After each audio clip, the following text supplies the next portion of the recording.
Ikigai, the Japanese secret to a long and happy life. This book is written by Francesc Miralles and Hector Garcia, and narrated by Krishna Digital School. If you are new on my YouTube channel, then please subscribe my YouTube channel. Let's start audiobook. Prologue. Ikigai, a mysterious word. This audiobook first came into being on a rainy night in Tokyo, when its authors sat down together for the first time in one of the city's tiny bars. We had each read each other's work, but had never met, thanks to the thousands of miles that separate Barcelona from the capital of Japan. Then a mutual acquaintance put us in touch, launching a friendship that led to this project, and seems destined to last a lifetime. The next time we got together, a year later, we strolled through a park in downtown Tokyo and ended up talking about trends in Western psychology, specifically logotherapy, which helps people find their purpose in life. We remarked that Viktor Frankl's logotherapy had gone out of fashion among practicing therapists, who favored other schools of psychology, though people still search for meaning in what they do and how they live. We ask ourselves things like, what is the meaning of my life? Is the point just to live longer, or should I seek a higher purpose? Why do some people know what they want and have a passion for life, while others languish in confusion? At some point in our conversation, the mysterious word Ikigai came up. This Japanese concept, which translates roughly as the happiness of always being busy, is like logotherapy, but it goes a step beyond. It also seems to be one way of explaining the extraordinary longevity of the Japanese, especially on the island of Okinawa, where there are 24.55 people over the age of 100 for every 100,000 inhabitants, far more than the global average.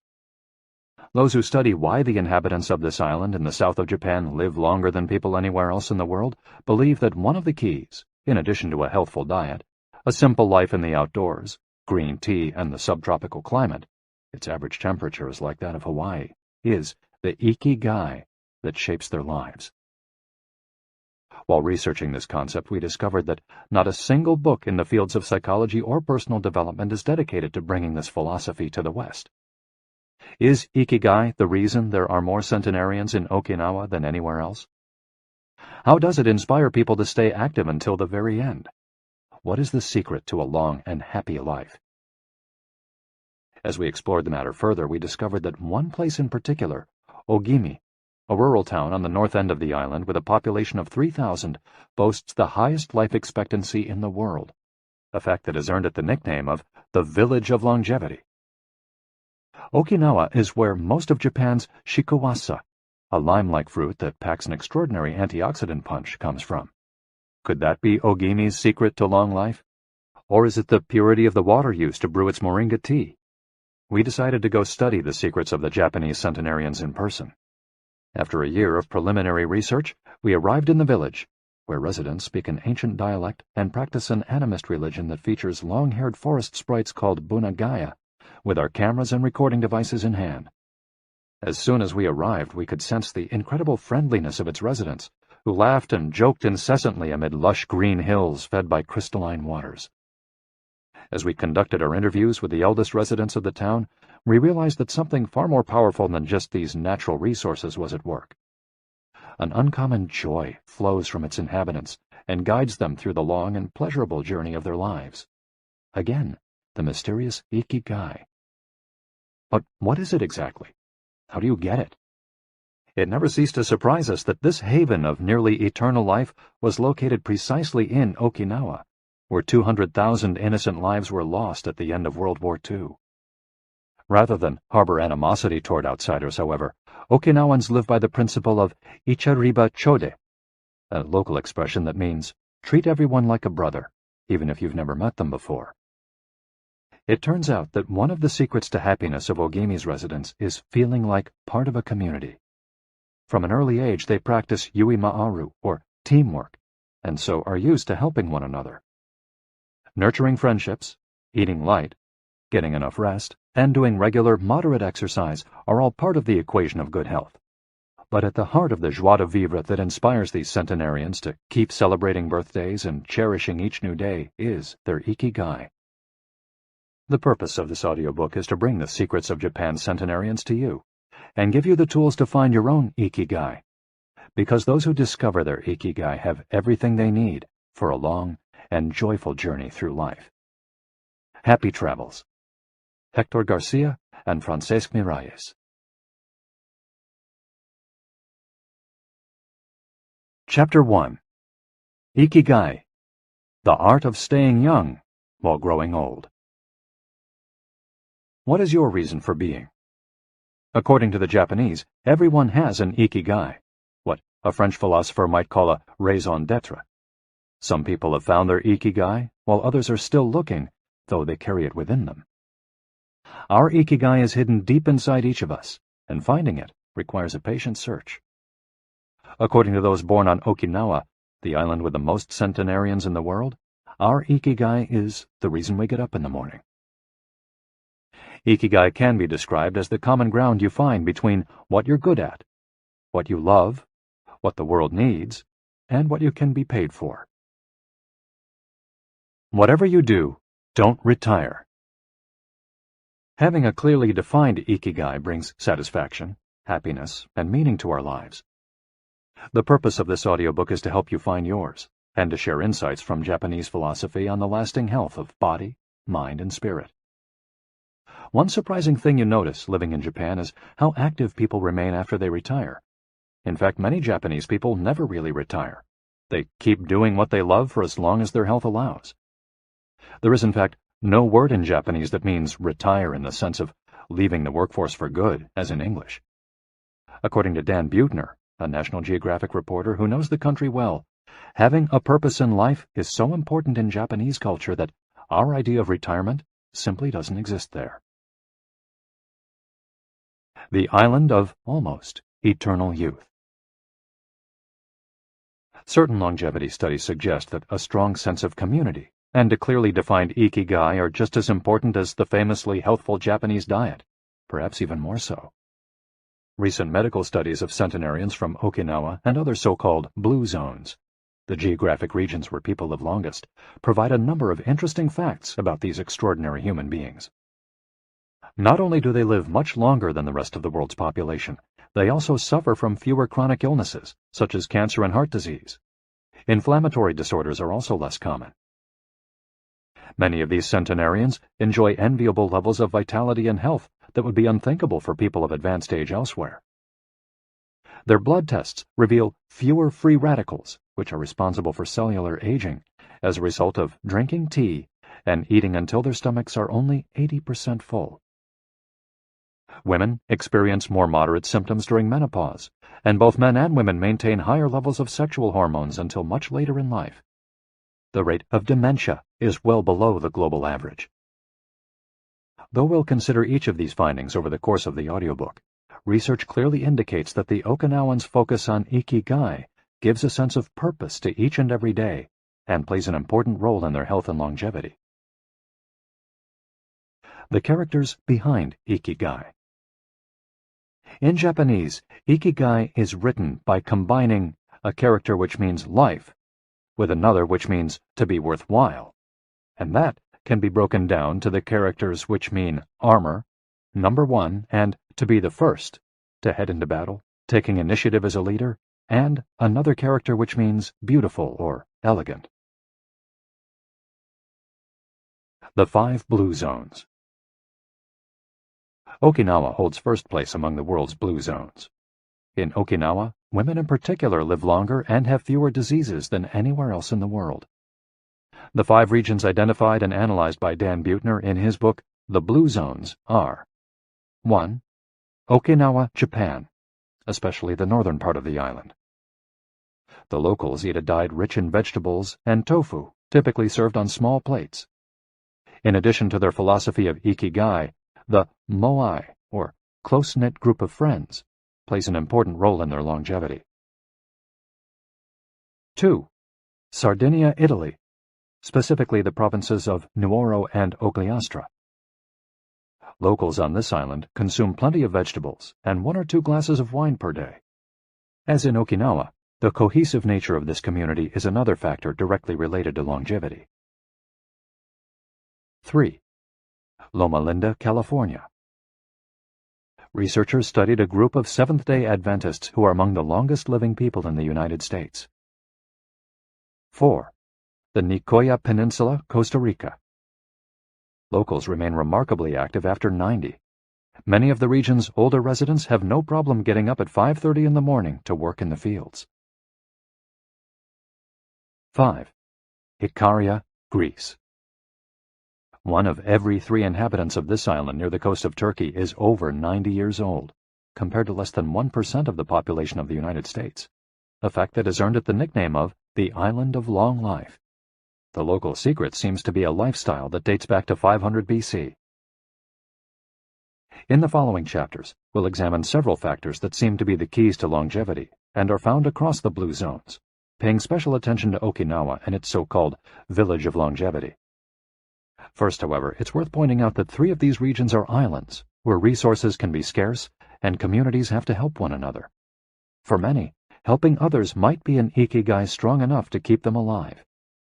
According to scientists who have studied the 5 blue zones, the keys to longevity are diet, exercise, finding a purpose in life, an Ikigai, and forming strong social ties, that is, having a broad circle of friends and good family relations. Members of these communities manage their time well in order to reduce stress, consume little meat or processed foods, and drink alcohol in moderation. They don't do strenuous exercise, but they do move every day, taking walks and working in their vegetable gardens. People in the blue zones would rather walk than drive. Gardening, which involves daily, low-intensity movement, is a practice almost all of them have in common. The 80% secret. One of the most common sayings in Japan is harahachi-bu, which is repeated before or after eating and means something like, fill your belly to 80%. Ancient wisdom advises against eating until we are full. This is why Okinawans stop eating when they feel their stomachs reach 80% of their capacity, rather than overeating and wearing down their bodies with long digestive processes that accelerate cellular oxidation. Of course, there is no way to know objectively if your stomach is at 80% capacity. The lesson to learn from this saying is that we should stop eating when we're starting to feel full. The extra side dish, the snack we eat when we know in our hearts we don't really need it, the apple pie after lunch, all these will give us pleasure in the short term, but not having them will make us happier in the long term. The way food is served is also important. By presenting their meals on many small plates, the Japanese tend to eat less. A typical meal in a restaurant in Japan is served in 5 plates on a tray, 4 of them very small, and the main dish slightly bigger. Having 5 plates in front of you makes it seem like you're going to eat a lot, but what happens most of the time is that you end up feeling slightly hungry. This is one of the reasons why Westerners in Japan typically lose weight and stay trim. Recent studies by nutritionists reveal that Okinawans consume a daily average of 1,800 to 1,900 calories, compared to 2,200 to 3,300 in the United States, and have a body mass index between 18 and 22, compared to 26 or 27 in the United States. The Okinawan diet is rich in tofu, sweet potatoes, fish 3 times per week, and vegetables, roughly 11 ounces per day. In the chapter dedicated to nutrition, we'll see which healthy, antioxidant-rich foods are included in this 80%. Moai, connected for life. It is customary in Okinawa to form close bonds within local communities. A moai is an informal group of people with common interests who look out for one another. For many, serving the community becomes part of their Ikigai. The moai has its origins in hard times, when farmers would get together to share best practices and help one another cope with meager harvests. Members of a moai make a set monthly contribution to the group. This payment allows them to participate in meetings, dinners, games of go and shogi, Japanese chess, or whatever hobby they have in common. The funds collected by the group are used for activities, but if there's money left over, one member, decided on a rotating basis, receives a set amount from the surplus. In this way, being part of a moai helps maintain emotional and financial stability. If a member of a moai is in financial trouble, he or she can get an advance from the group's savings. While the details of each moai's accounting practices vary according to the group and its economic means, the feeling of belonging and support gives the individual a sense of security and helps increase life expectancy. Following this brief introduction to the topics covered in this audiobook, we look at a few causes of premature aging in modern life, and then explore different factors related to Ikigai. Chapter 2. Anti-Aging Secrets. Little things that add up to a long and happy life. Aging's escape velocity and the rabbit. Imagine a sign far off in the future with a number on it that represents the age of your death. Every year that you live, you advance closer to the sign. When you reach the sign, you die. Now, imagine a rabbit holding the sign and walking to the future. Every year that you live, the rabbit is half a year as far away. After a while, you will reach the rabbit and die. But what if the rabbit could walk at a pace of 1 year for every year of your life? You would never be able to catch the rabbit, and therefore you would never die. The speed at which the rabbit walks to the future is our technology. The more we advance technology and knowledge of our bodies, the faster we can make the rabbit walk. Aging's escape velocity is the moment at which the rabbit walks at a pace of 1 year per year or faster, and we become immortal. Aging's escape velocity. For more than a century, we've managed to add an average of 0.3 years to our life expectancy every year. But what would happen if we had the technology to add a year of life expectancy every year? In theory, we would achieve biological immortality, having reached aging's escape velocity. Researchers with an eye to the future, such as Ray Kurzweil and Aubrey de Grey, claim that we'll reach this escape velocity in a matter of decades. Other scientists are less optimistic, predicting that we'll reach a limit, a maximum age we won't be able to surpass no matter how much technology we have. For example, some biologists assert that our cells stop regenerating after about 120 years. Active mind, youthful body. There is much wisdom in the classic saying, mens sana in corpore sano, a sound mind in a sound body. It reminds us that both mind and body are important, and that the health of one is connected to that of the other. It's been shown that maintaining an active, adaptable mind is one of the key factors in staying young. Having a youthful mind also drives you toward a healthy lifestyle that will slow the aging process. Just as a lack of physical exercise has negative effects on our bodies and mood, a lack of mental exercise is bad for us, because it causes our neurons and neural connections to deteriorate, and as a result, reduces our ability to react to our surroundings. This is why it's so important to give your brain a workout. One pioneer in advocating for mental exercise is the Israeli neuroscientist Shlomo Breznitz, who argues that the brain needs a lot of stimulation in order to stay in shape. As he stated in an interview with Edward Punset for the Spanish television program Redis, there is a tension between what is good for someone and what they want to do. This is because people, especially older people, like to do things as they've always done them. The problem is that when the brain develops ingrained habits, it doesn't need to think anymore. Things get done quickly and efficiently on automatic pilot, often in a very advantageous way. This creates a tendency to stick to routines, and the only way of breaking these is to confront the brain with new information. Presented with new information, the brain creates new connections and is revitalized. This is why it's so important to expose yourself to change, even if stepping outside your comfort zone means feeling a bit of anxiety. The effects of mental training have been scientifically demonstrated. According to Collins Hemingway and Shlomo Breznitz in their book Maximum Brain Power, Challenging the Brain for Health and Wisdom, mental training is beneficial on many levels.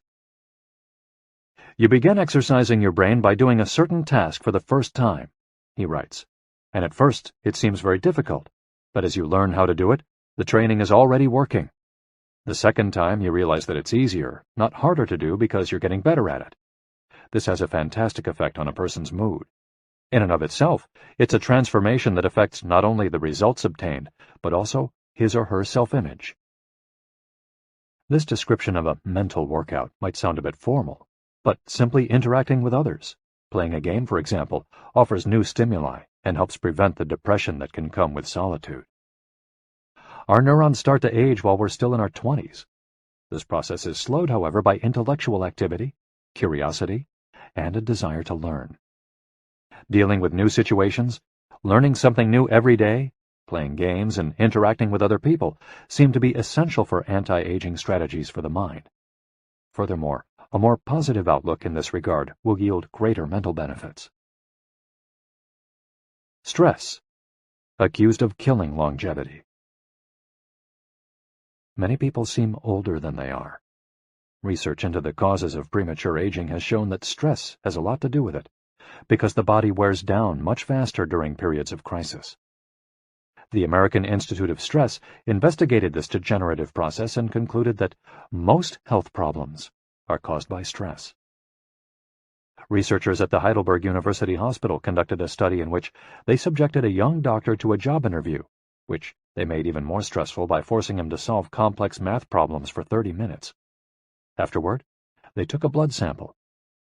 What they discovered was that his antibodies had reacted to stress the same way they react to pathogens, activating the proteins that trigger an immune response. The problem is that this response not only neutralizes harmful agents, it also damages healthy cells, leading them to age prematurely. The University of California conducted a similar study, taking data and samples from 39 women who had high levels of stress due to the illness of one of their children, and comparing them to samples from women with healthy children and low levels of stress. They found that stress promotes cellular aging by weakening cell structures known as telomeres, which affect cellular regeneration and how our cells age. As the study revealed, the greater the stress, the greater the degenerative effects on cells. How does stress work? These days, people live at a frantic pace and in a nearly constant state of competition. At this fever pitch, stress is a natural response to the information being received by the body as potentially dangerous or problematic.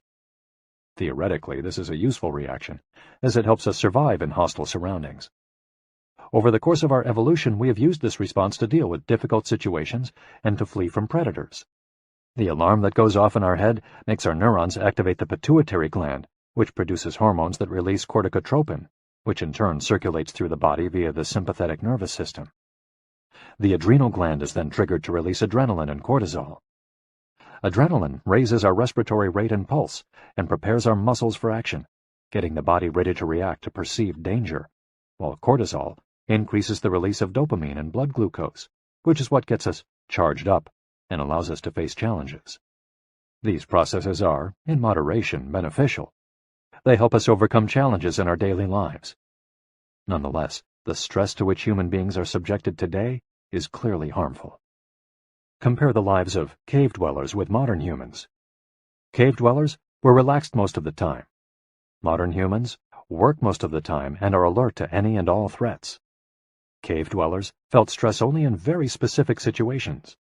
Modern humans are online or waiting for notifications from their cell phones 24 hours a day. To cave dwellers, the threats were real. A predator could end their lives at any moment. For modern humans, the brain associates the ping of a cell phone or an email notification with the threat of a predator. For cave dwellers, high doses of cortisol and adrenaline at moments of danger kept the body healthy. In modern humans, low doses of cortisol flow constantly through the body, with implications for a range of health problems, including adrenal fatigue and chronic fatigue syndrome. Stress has a degenerative effect over time. A sustained state of emergency affects the neurons associated with memory, as well as inhibiting the release of certain hormones, the absence of which can cause depression. Its secondary effects include irritability, insomnia, anxiety, and high blood pressure. As such, though challenges are good for keeping mind and body active, we should adjust our high-stress lifestyles in order to avoid the premature aging of our bodies. Be mindful about reducing stress. Whether or not the threats we perceive are real, stress is an easily identifiable condition that not only causes anxiety, but is also highly psychosomatic, affecting everything from our digestive system to our skin. This is why prevention is so important in avoiding the toll that stress takes on us, and why many experts recommend practicing mindfulness. The central premise of this stress reduction method is focusing on the self, noticing our responses, even if they are conditioned by habit, in order to be fully conscious of them. In this way, we connect with the here and now and limit thoughts that tend to spiral out of control. We have to learn to turn off the autopilot that's steering us in an endless loop. We all know people who snack while talking on the phone or watching the news. You ask them if the omelet they just ate had an onion in it, and they can't tell you, says Roberto Alcibar, who abandoned his fast-paced life to become a certified instructor of mindfulness after an illness threw him into a period of acute stress. One way to reach such a state of mindfulness is through meditation, which helps filter the information that reaches us from the outside world. It can also be achieved through breathing exercises, yoga, and body scans. Achieving mindfulness involves a gradual process of training, but with a bit of practice, we can learn to focus our mind completely, which reduces stress and helps us live longer. A little stress is good for you. While sustained, intense stress is a known enemy of longevity and both mental and physical health, low levels of stress have been shown to be beneficial. After observing a group of test subjects for more than 20 years, Dr. Howard S. Friedman, a psychology professor at the University of California, Riverside, discovered that people who maintained a low level of stress, who faced challenges and put their heart and soul into their work in order to succeed, lived longer than those who chose a more relaxed lifestyle and retired earlier. From this, he concluded that a small dose of stress is a positive thing, as those who live with low levels of stress tend to develop healthier habits, smoke less, and drink less alcohol. Given this, it's not surprising that many of the supercentenarians, people who live to be 110 or more, whom you'll meet in this audiobook, talk about having lived intense lives and working well into old age. A lot of sitting will age you. In the Western world in particular, the rise in sedentary behavior has led to numerous diseases, such as hypertension and obesity, which in turn affect longevity. Spending too much time seated at work or at home not only reduces muscular and respiratory fitness, but also increases appetite and curbs the desire to participate in activities. Being sedentary can lead to hypertension, imbalanced eating, cardiovascular disease, osteoporosis, and even certain kinds of cancer.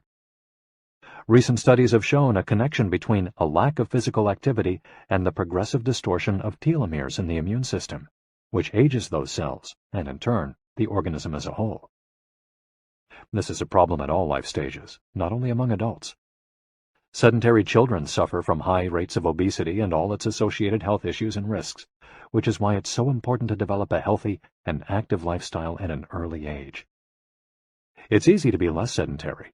It just takes a bit of effort and a few changes to your routine.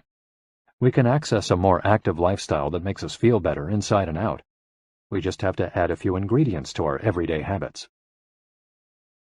Walk to work, or just go on a walk, for at least 20 minutes each day. Use your feet instead of an elevator or escalator. This is good for your posture, your muscles, and your respiratory system, among other things. Participate in social or leisure activities, so that you don't spend too much time in front of the television. Replace your junk food with fruit, and you'll have less of an urge to snack and more nutrients in your system. Get the right amount of sleep. 7 to 9 hours is good, but any more than that makes us lethargic. Play with children or pets, or join a sports team. This not only strengthens the body, but also stimulates the mind and boosts self-esteem. Be conscious of your daily routine in order to detect harmful habits and replace them with more positive ones. By making these small changes, we can begin to renew our bodies and minds and increase our life expectancy. A model's best-kept secret.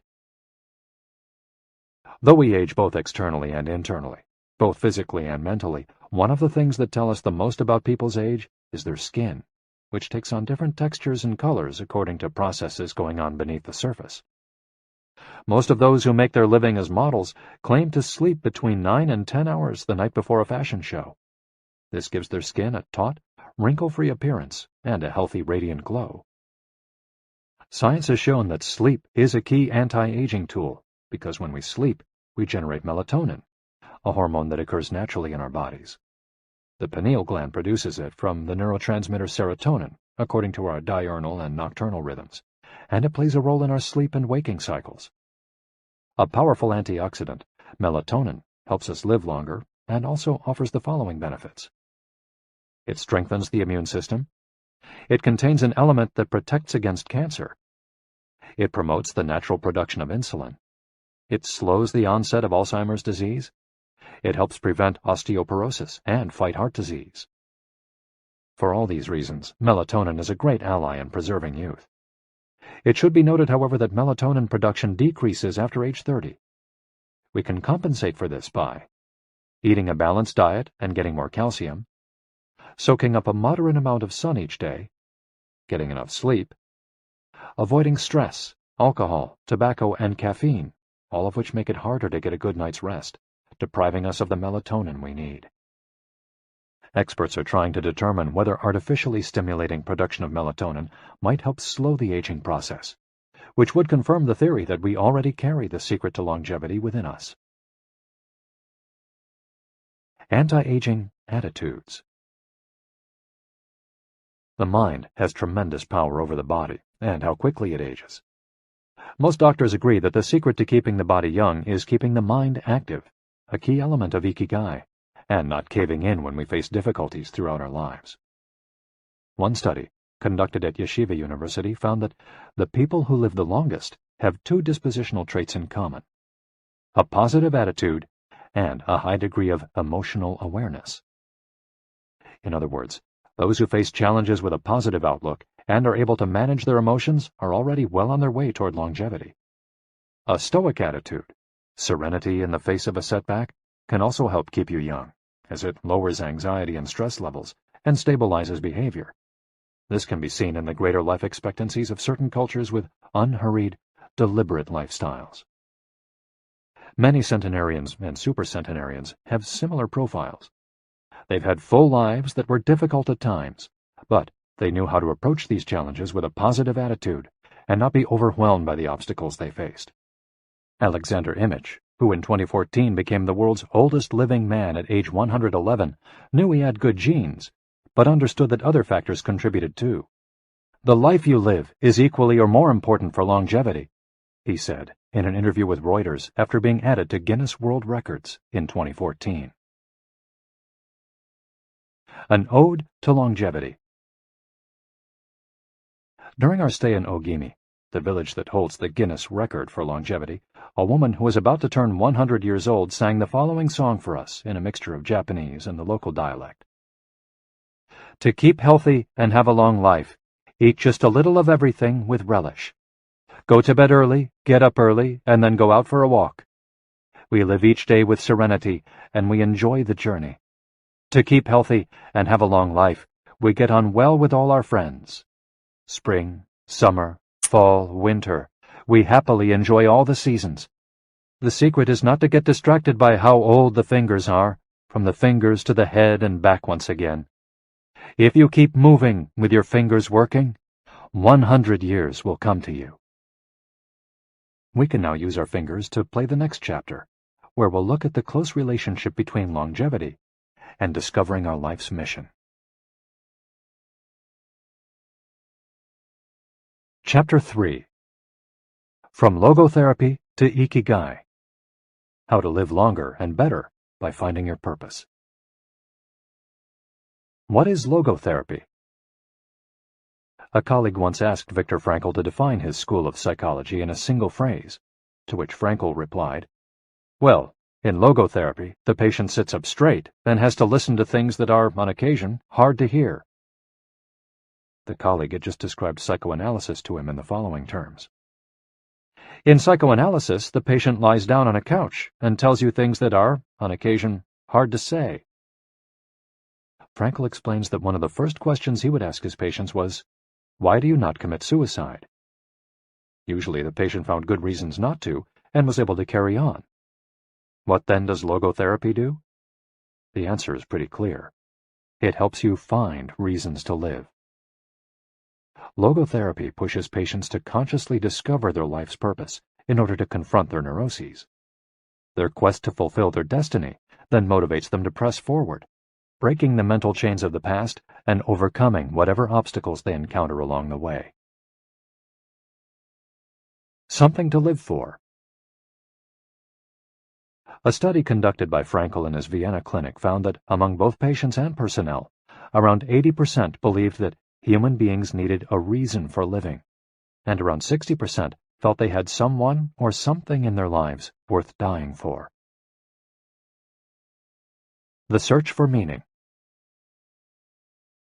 The search for purpose became a personal driving force that allowed Frankl to achieve his goals.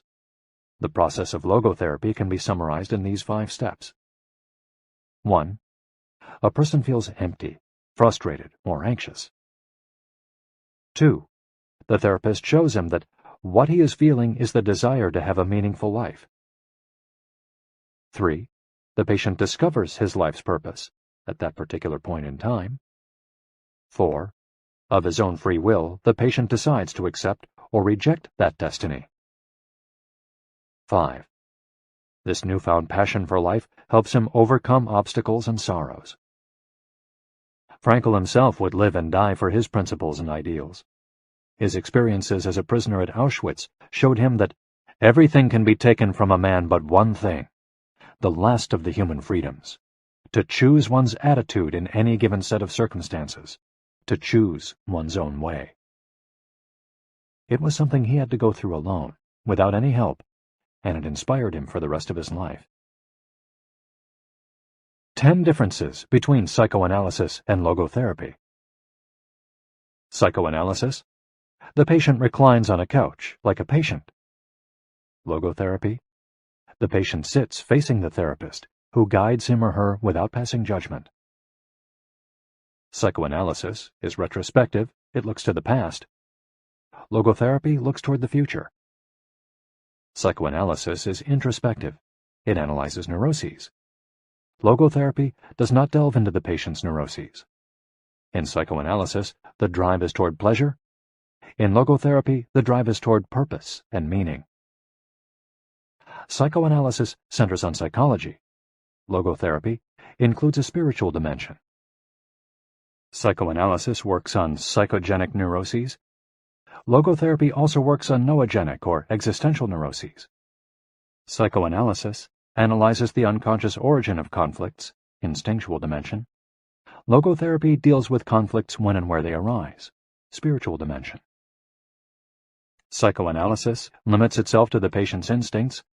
Logotherapy also deals with spiritual realities. Psychoanalysis is fundamentally incompatible with faith. Logotherapy is compatible with faith. Psychoanalysis seeks to reconcile conflicts and satisfy impulses and instincts. Logotherapy seeks to help the patient find meaning in his life and satisfy his moral principles. Fight for yourself. Existential frustration arises when our life is without purpose or when that purpose is skewed. In Frankl's view, however, there's no need to see this frustration as an anomaly or a symptom of neurosis. Instead, it can be a positive thing, a catalyst for change. Logotherapy does not see this frustration as mental illness, the way other forms of therapy do, but rather as spiritual anguish, a natural and beneficial phenomenon that drives those who suffer from it to seek a cure, whether on their own or with the help of others, and in so doing, find greater satisfaction in life. It helps them change their own destiny. Logotherapy enters the picture if a person needs help doing this, if he needs guidance in discovering his life's purpose, and later in overcoming conflict so he can keep moving towards his objective. In Man's Search for Meaning, Frankl cites one of Nietzsche's famous aphorisms: "He who has a why to live can bear with almost any how." Based on his own experience, Frankl believed that our health depends on that natural tension that comes from comparing what we've accomplished so far with what we'd like to achieve in the future. What we need, then, is not a peaceful existence, but a challenge we can strive to meet by applying all the skills at our disposal. Existential crisis, on the other hand, is typical of modern societies in which people do what they're told to do or what others do, rather than what they want to do. They often try to fill the gap between what is expected of them and what they want for themselves with economic power or physical pleasure, or by numbing their senses. It can even lead to suicide. Sunday neurosis, for example, is what happens when, without the obligations and commitments of the work week, the individual realizes how empty he is inside. He has to find a solution. Above all, he has to find his purpose, his reason for getting out of bed, his Ikigai. I feel empty inside. In a study conducted at the Vienna Polyclinic Hospital, Frankel's team found that 55% of the patients they interviewed were experiencing some degree of existential crisis. According to logotherapy, discovering one's purpose in life helps an individual fill that existential void. Frankel, a man who faced his problems and turned his objectives into actions, could look back on his life in peace as he grew old. He did not have to envy those still enjoying their youth, because he had amassed a broad set of experiences that showed he had lived for something. Better living through logotherapy. A few key ideas. We don't create the meaning of our life, as Sartre claimed. We discover it.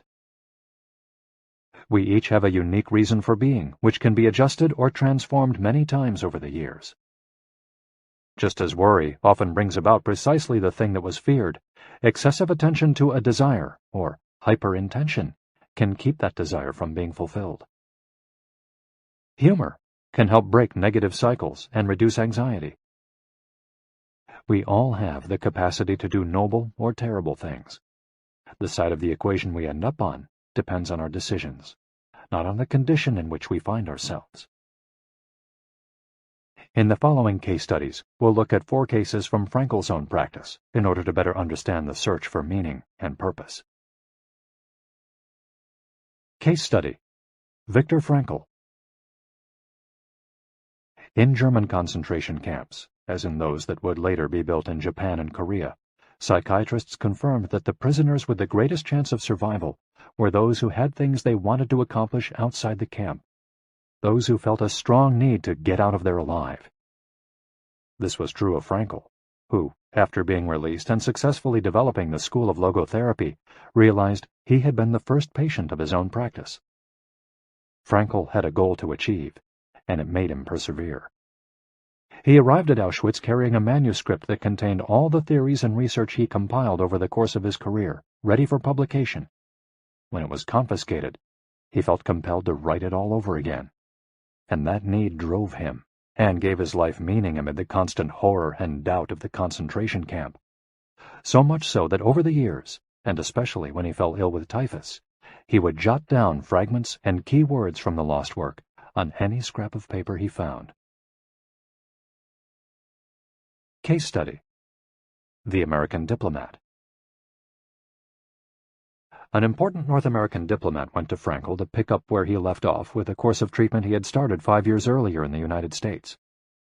When Frankl asked him why he had started therapy in the first place, the diplomat answered that he hated his job and his country's international policies, which he had to follow and enforce. His American psychoanalyst, whom he had been seeing for years, insisted he make peace with his father, so that his government and his job, both representations of the paternal figure, would seem less disagreeable. Frankl, however, showed him in just a few sessions that his frustration was due to the fact that he wanted to pursue a different career, and the diplomat concluded his treatment with that idea in mind. 5 years later, the former diplomat informed Frankl that he had been working during that time in a different profession, and that he was happy. In Frankl's view, the man not only didn't need all those years of psychoanalysis, he also couldn't even really be considered a patient in need of therapy. He was simply someone in search of a new life's purpose. As soon as he found it, his life took on deeper meaning. Case study: The Suicidal Mother. The mother of a boy who had died at age 11 was admitted to Frankl's clinic after she tried to kill herself and her other son. It was this other son, paralyzed since birth, who kept her from carrying out her plan. He did believe his life had a purpose, and if his mother killed them both, it would keep him from achieving his goals. The woman shared her story in a group session. To help her, Frankel asked another woman to imagine a hypothetical situation in which she lay on her deathbed, old and wealthy, but childless. The woman insisted that, in that case, she would have felt her life had been a failure. When the suicidal mother was asked to perform the same exercise, imagining herself on her deathbed, she looked back and realized that she had done everything in her power for her children, for both of them.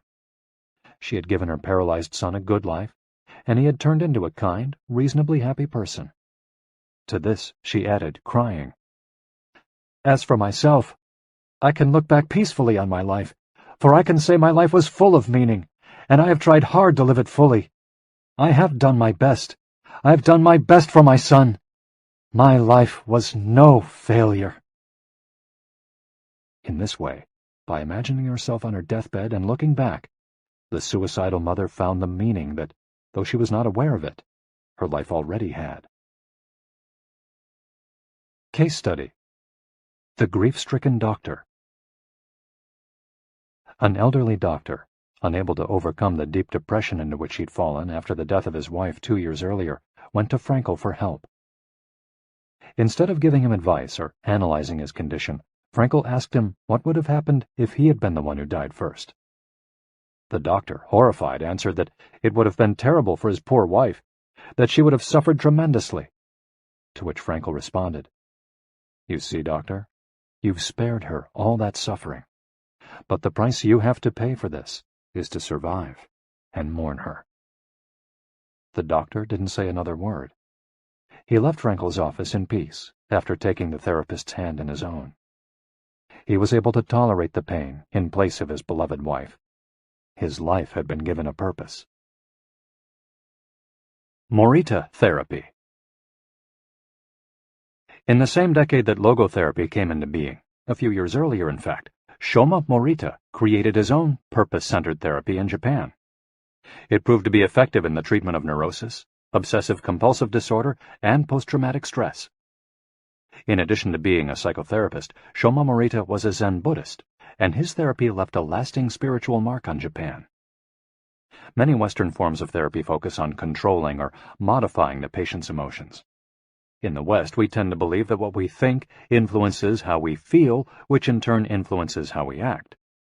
In contrast, Morita therapy focuses on teaching patients to accept their emotions without trying to control them, since their feelings will change as a result of their actions.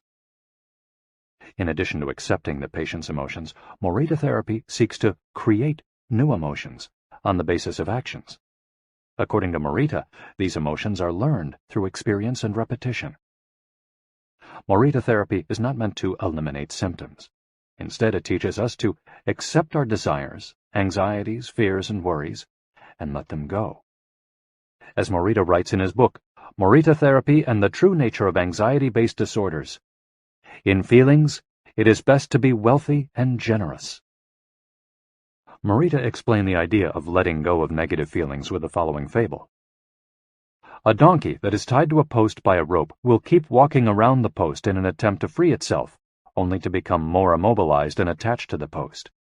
The same thing applies to people with obsessive thinking, who become more trapped in their own suffering when they try to escape from their fears and discomfort. The basic principles of Morita therapy. 1. Accept your feelings. If we have obsessive thoughts, we should not try to control them or get rid of them. If we do, they become more intense. Regarding human emotions, the Zen master would say, if we try to get rid of one wave with another, we end up with an infinite sea. We don't create our feelings. They simply come to us, and we have to accept them. The trick is welcoming them. Morita likened emotions to the weather. We can't predict or control them. We can only observe them. To this point, he often quoted the Vietnamese monk Thich Nhat Hanh, who would say, "Hello, solitude. How are you today? Come, sit with me, and I will care for you." 2. Do what you should be doing. We shouldn't focus on eliminating symptoms, because recovery will come on its own. We should focus instead on the present moment, and if we're suffering, on accepting that suffering. Above all, we should avoid intellectualizing the situation. The therapist's mission is to develop the patient's character so he or she can face any situation, and character is grounded in the things we do. Morita therapy does not offer its patients explanations, but rather allows them to learn from their actions and activities. It doesn't tell you how to meditate or how to keep a diary the way Western therapies do. It's up to the patient to make discoveries through experience. 3. Discover your life's purpose. We can't control our emotions, but we can take charge of our actions every day. This is why we should have a clear sense of our purpose and always keep Morita's mantra in mind. What do we need to be doing right now? What action should we be taking? The key to achieving this is having dared to look inside yourself to find your Ikigai.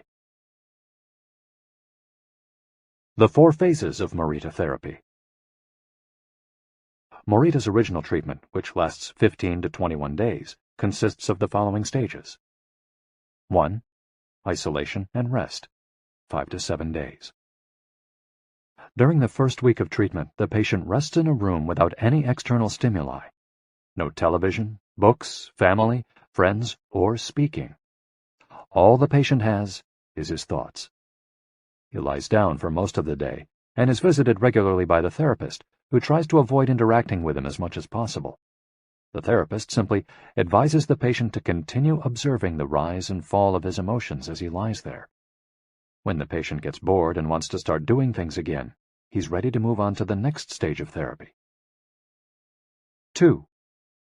Light occupational therapy, 5 to 7 days. In this stage, the patient performs repetitive tasks in silence. One of these is keeping a diary about his thoughts and feelings. The patient goes outside after a week of being shut in, takes walks in nature, and does breathing exercises. He also starts doing simple activities such as gardening, drawing, or painting. During this stage, the patient is still not allowed to talk to anyone except the therapist. 3. Occupational therapy, 5 to 7 days. In this stage, the patient performs tasks that require physical movement. Dr. Morita liked to take his patients to the mountains to chop wood. In addition to physical tasks, the patient is also immersed in other activities such as writing, painting, or making ceramics. The patient can speak with others at this stage, but only about the tasks at hand. 4. The return to social life and the real world. The patient leaves the hospital and is reintroduced to social life, but maintains the practices of meditation and occupational therapy developed during treatment. The idea is to re-enter society as a new person, with a sense of purpose, and without being controlled by social or emotional pressures. Nikon meditation. Morita was a great Zen master of Nikon introspective meditation. Much of his therapy draws on his knowledge and mastery of this school, which centers on 3 questions the individual must ask him or herself. 1. What have I received from person X? 2. What have I given to person X? 3. What problems have I caused person X? Through these reflections, we stop identifying others as the cause of our problems and deepen our own sense of responsibility. As Morita said, if you are angry and want to fight, think about it for 3 days before coming to blows. After 3 days, the intense desire to fight will pass on its own. And now, Ikigai. Logotherapy and Morita therapy are both grounded in a personal, unique experience that you can access without therapists or spiritual retreats. The mission of finding your Ikigai, your existential fuel. Once you find it, it's only a matter of having the courage and making the effort to stay on the right path. In the following chapters, we'll take a look at the basic tools you'll need to get moving along that path. Finding flow in the tasks you've chosen to do, eating in a balanced and mindful way, doing low-intensity exercise, and learning not to give in when difficulties arise. In order to do this, you have to accept that the world, like the people who live in it, is imperfect, but that it's still full of opportunities for growth and achievement. Are you ready to throw yourself into your passion, as if it were the most important thing in the world? Chapter 4. Find flow in everything you do. How to turn work and free time into spaces for growth. We are what we repeatedly do. Excellence, then, is not an act, but a habit. Aristotle. Going with the flow. Imagine you're skiing down one of your favorite slopes. Powdery snow flies up on both sides of you like white sand. Conditions are perfect. You are entirely focused on skiing as well as you can. You know exactly how to move at each moment. There is no future, no past, there is only the present. You feel the snow, your skis, your body, and your consciousness united as a single entity. You are completely immersed in the experience, not thinking about or distracted by anything else. Your ego dissolves, and you become part of what you're doing. This is the kind of experience Bruce Lee described with his famous, "Be water, my friend." We've all felt our sense of time vanish when we lose ourselves in an activity we enjoy. We start cooking, and before we know it, several hours have passed. We spend an afternoon with a book and forget about the world going by until we notice the sunset and realize we haven't eaten dinner. We go surfing and don't realize how many hours we've spent in the water until the next day, when our muscles ache. The opposite can also happen.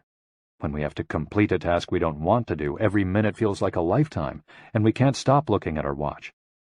As the quip attributed to Einstein goes, "Put your hand on a hot stove for a minute, and it seems like an hour.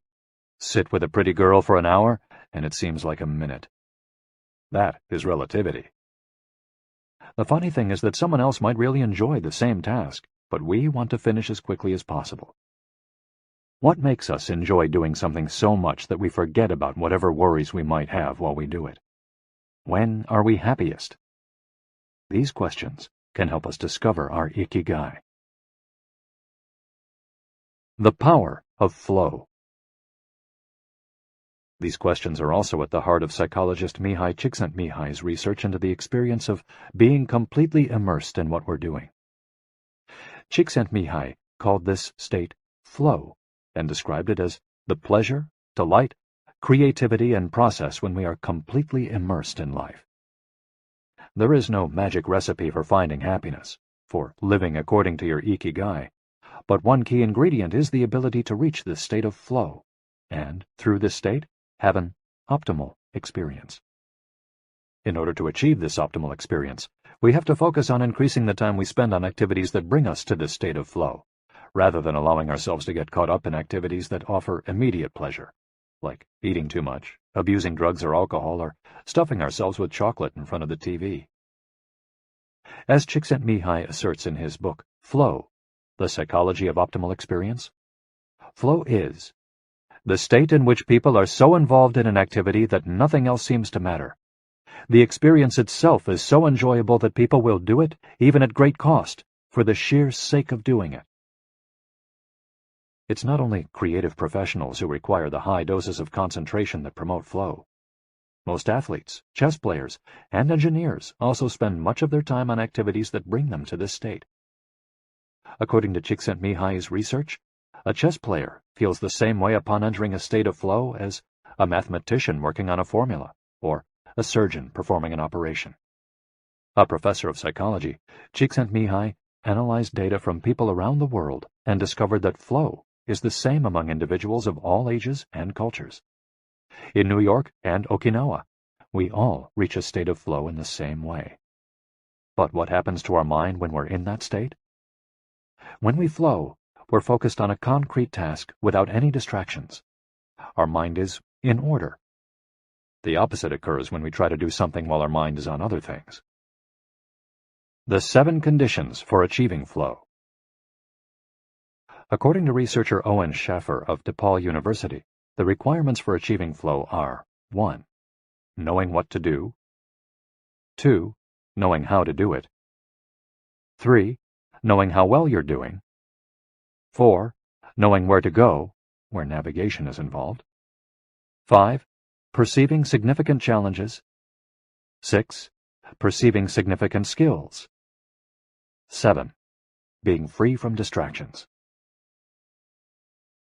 If you often find yourself losing focus while working on something you consider important, there are several strategies you can employ to increase your chances of achieving.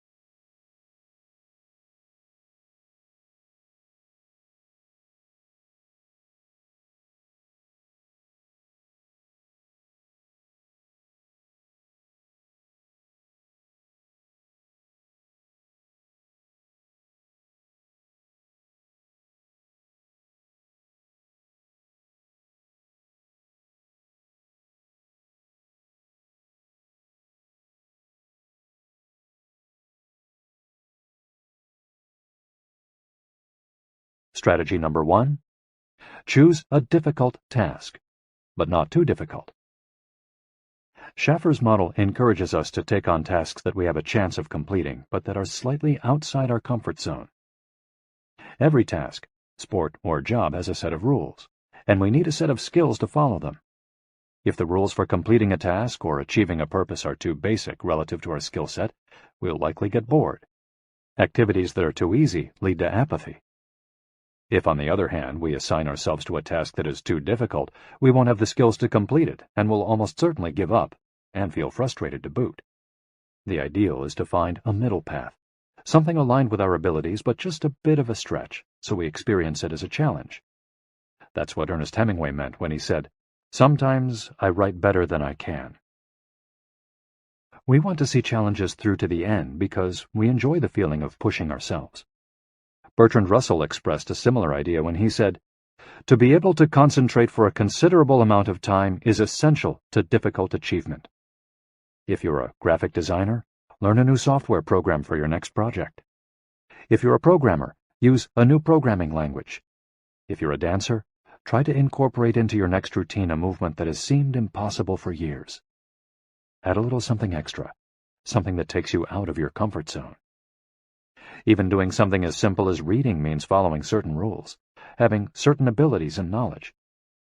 If we set out to read a book on quantum mechanics for specialists in physics without being specialists in physics ourselves, we'll probably give up after a few minutes. On the other end of the spectrum, if we already know everything a book has to tell us, we'll get bored right away. However, if the book is appropriate to our knowledge and abilities and builds on what we already know, we'll immerse ourselves in our reading, and time will flow. This pleasure and satisfaction are evidence that we are in tune with our Ikigai.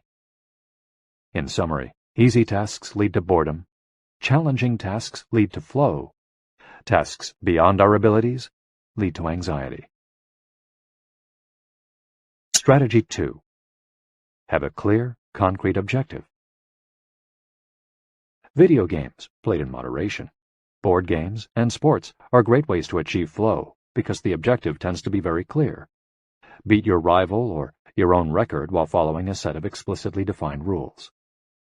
Unfortunately, the objective isn't quite as clear in most situations.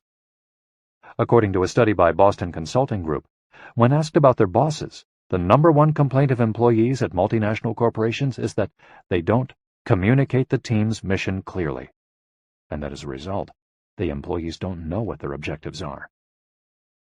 What often happens, especially in big companies, is that the executives get lost in the details of obsessive planning, creating strategies to hide the fact that they don't have a clear objective.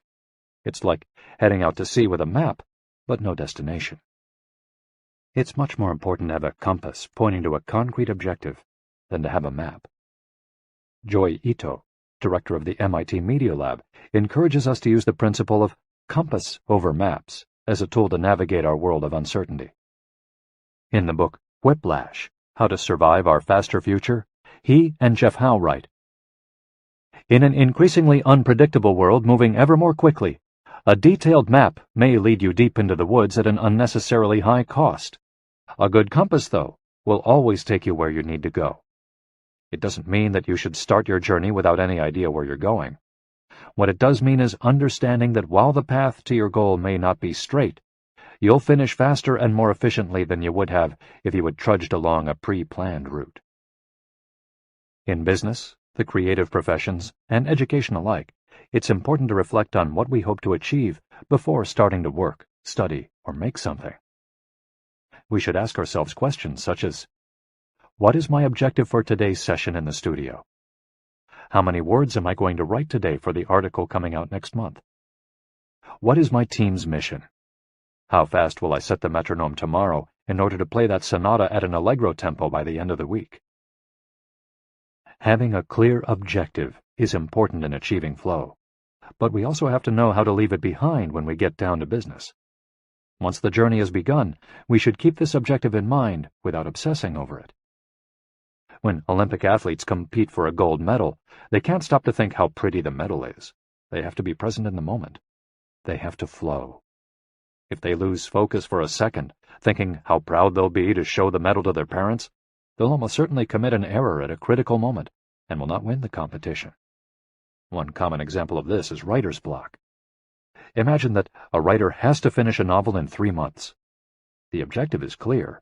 The problem is that the writer can't stop obsessing over it. Every day she wakes up thinking, I have to write that novel.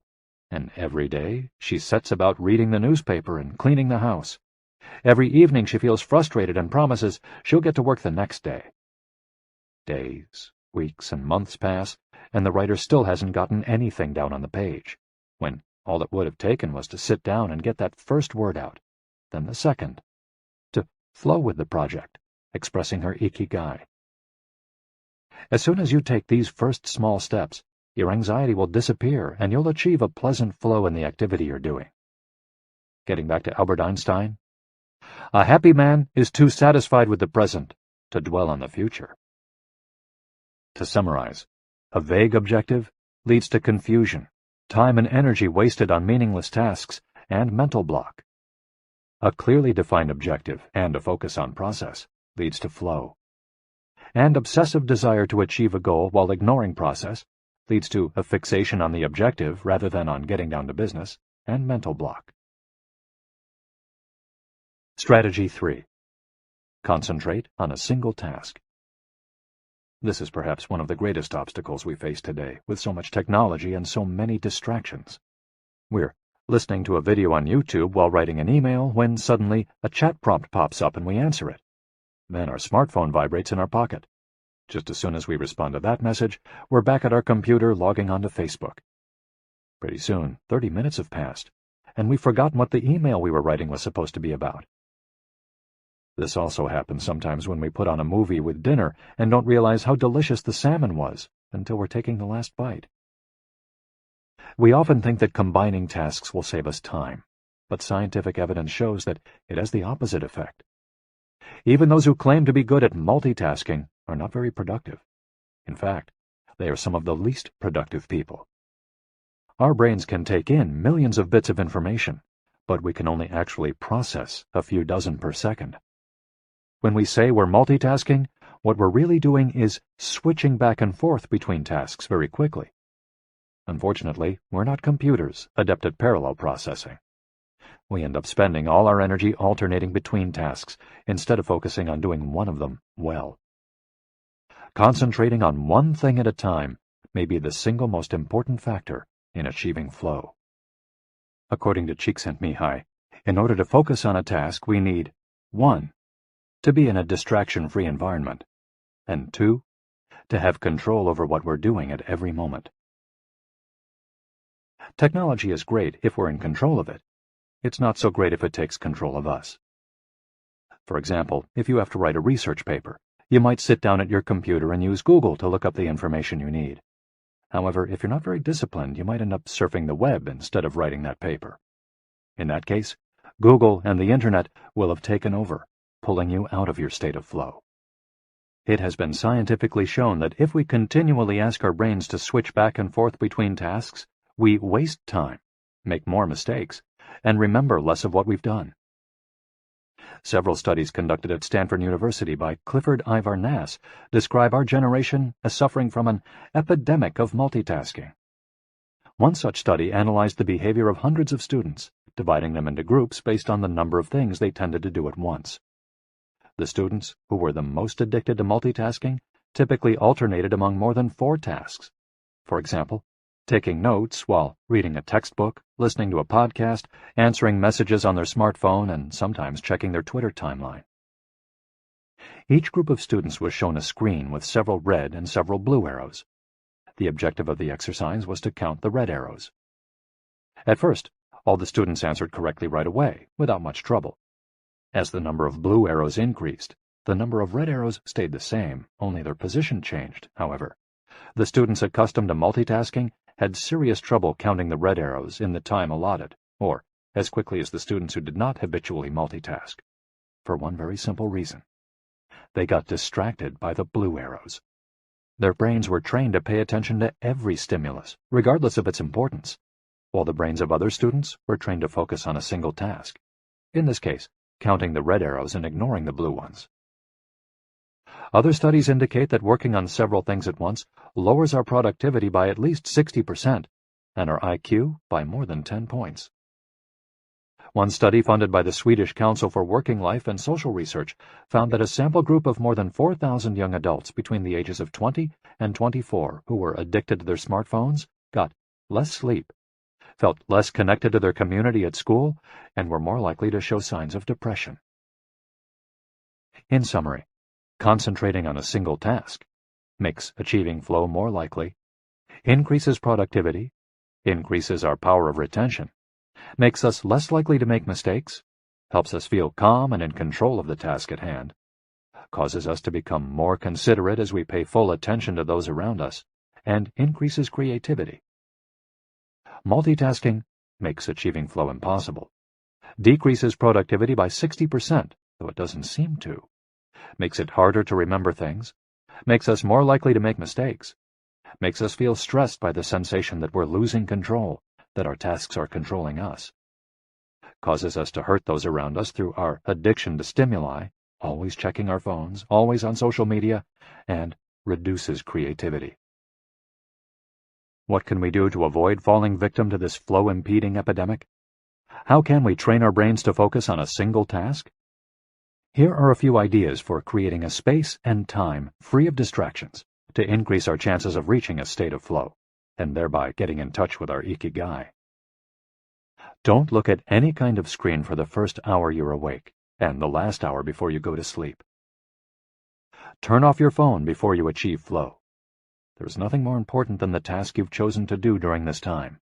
If this seems too extreme, enable the Do Not Disturb function, so only the people closest to you contact you in case of emergency. Designate one day of the week, perhaps a Saturday or Sunday, a day of technical fasting, making exceptions for e-readers without Wi-Fi or MP3 players. Go to a cafe that doesn't have Wi-Fi. Read and respond to email only once or twice per day. Define those times clearly and stick to them. Try the Pomodoro technique. Get yourself a kitchen timer. Some are made to look like a pomodoro or a tomato, and commit to working on a single task as long as it's running. The Pomodoro technique recommends 25 minutes of work and 5 minutes of rest for each cycle, but you can also do 50 minutes of work and 10 minutes of rest. Find the pace that's best for you. The most important thing is to be disciplined in completing each cycle. Start your work session with a ritual you enjoy, and end it with a reward. Train your mind to return to the present when you find yourself getting distracted. Practice mindfulness or another form of meditation. Go for a walk or a swim, whatever will help you get centered again. Work in a space where you will not be distracted. If you can't do this at home, go to a library, a cafe, or, if your task involves playing the saxophone, a music studio. If you find that your surroundings continue to distract you, keep looking until you find the right place. Divide each activity into groups of related tasks and assign each group its own place and time. For example, if you're writing a magazine article, you could do research and take notes at home in the morning, write in the library in the afternoon, and edit on the couch at night. Bundle routine tasks, such as sending out invoices, making phone calls, and so on, and do them all at once. A summary of the advantages of flow versus the disadvantages of distraction. A focused mind versus a wandering mind. Living in the present versus thinking about the past and the future. Being free from worry versus having concerns about our daily life and the people around us invading our thoughts. Having the hours fly by versus having every minute seem endless. With flow, we feel in control. With distraction, We lose control and fail to complete the task at hand, or other tasks or people keep us from our work. With flow, we prepare thoroughly. With distraction, we act without being prepared. With flow, we know what we should be doing at any given moment. When distracted, we frequently get stuck and don't know how to proceed. With flow, our mind is clear and overcomes all obstacles to the flow of thought. With distraction, we're plagued by doubts, concerns, and low self-esteem. With flow, it's pleasant. With distraction, it's boring and exhausting. And with flow, our ego fades. We're not the ones controlling the activity or task we're doing. The task is leading us. And with distraction, constant self-criticism. Our ego is present, and we feel frustrated. Flow in Japan. Takumis, engineers, geniuses, and otakus. What do takumis, artisans, engineers, inventors, and otakus, fans of anime and manga, have in common? They all understand the importance of flowing with their Ikigai at all times. One widespread stereotype about people in Japan is that they're exceptionally dedicated and hard-working, even though some Japanese people say they look like they're working harder than they really are. There is no doubt, though, about their ability to be completely absorbed in a task, or about their perseverance when there's a problem to be solved. One of the first words one learns when starting Japanese lessons is ganbaru, which means to persevere, or to stay firm by doing one's best. Japanese people often apply themselves to even the most basic tasks with an intensity that borders on obsession. We see this in all kinds of contexts, from the retirees taking meticulous care of their rice fields in the mountains of Nagano to the college students working the weekend shift in convenience stores known as konbinis. If you go to Japan, you'll experience this attention to detail firsthand in almost every transaction. Walk into one of the stores that sell handcrafted objects in Naha, Kanazawa, or Kyoto, and you'll also discover that Japan is a treasure trove of traditional craftwork. The people of Japan have a unique talent for creating new technologies while preserving artisanal traditions and techniques. The art of the takumi. Toyota employs artisans who are able to make a certain type of screw by hand. These takumi, or experts in a particular manual skill, are extremely important to Toyota, and they are hard to replace. Some of them are the only people who know how to perform their exact skill, and it doesn't seem as though a new generation is going to take up the mantle. Turntable needles are another example. They're produced almost exclusively in Japan, where you can find the last remaining people who know how to use the machinery required to make these precision needles, and who are trying to pass on their knowledge to their descendants.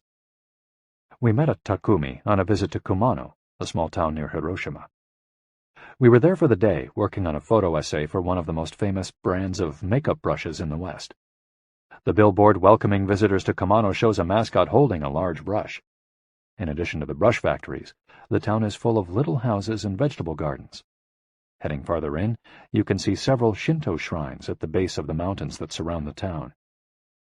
We spent hours taking photos in factories full of people in orderly rows, each doing a single task, such as painting the handles of the brushes or loading boxes of them onto trucks, before we realized we still hadn't seen anyone actually putting bristles into the brush heads. After we asked about this and got the runaround several times, the president of one company agreed to show us how it was done. He led us out of the building and asked us to get into his car. After a 5-minute drive, we parked next to another, smaller structure and climbed the stairs. He opened a door, and we walked into a small room filled with windows that let in lovely natural light. In the middle of the room was a woman wearing a mask. You could see only her eyes.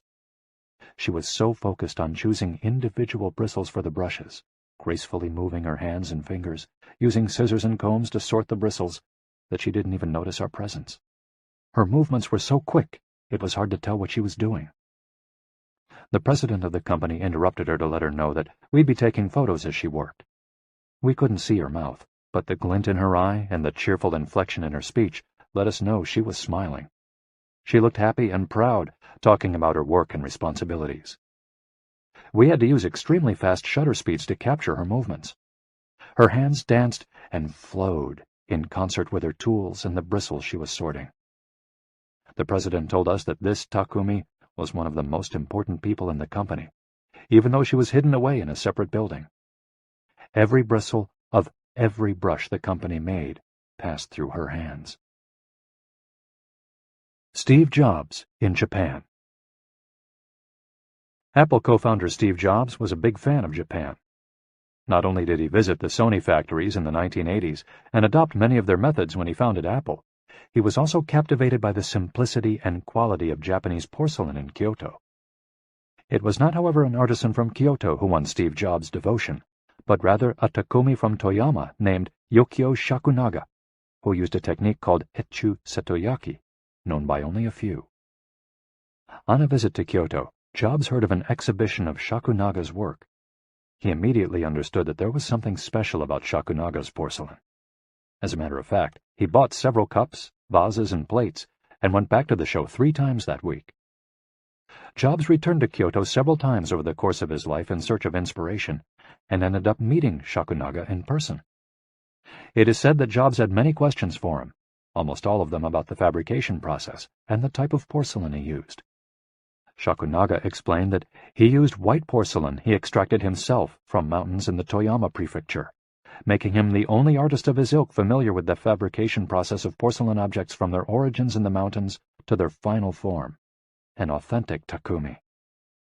Jobs was so impressed that he considered going to Toyama to see the mountain where Shakunaga got his porcelain, but thought better of it when he heard that it was more than 4 hours by train from Kyoto.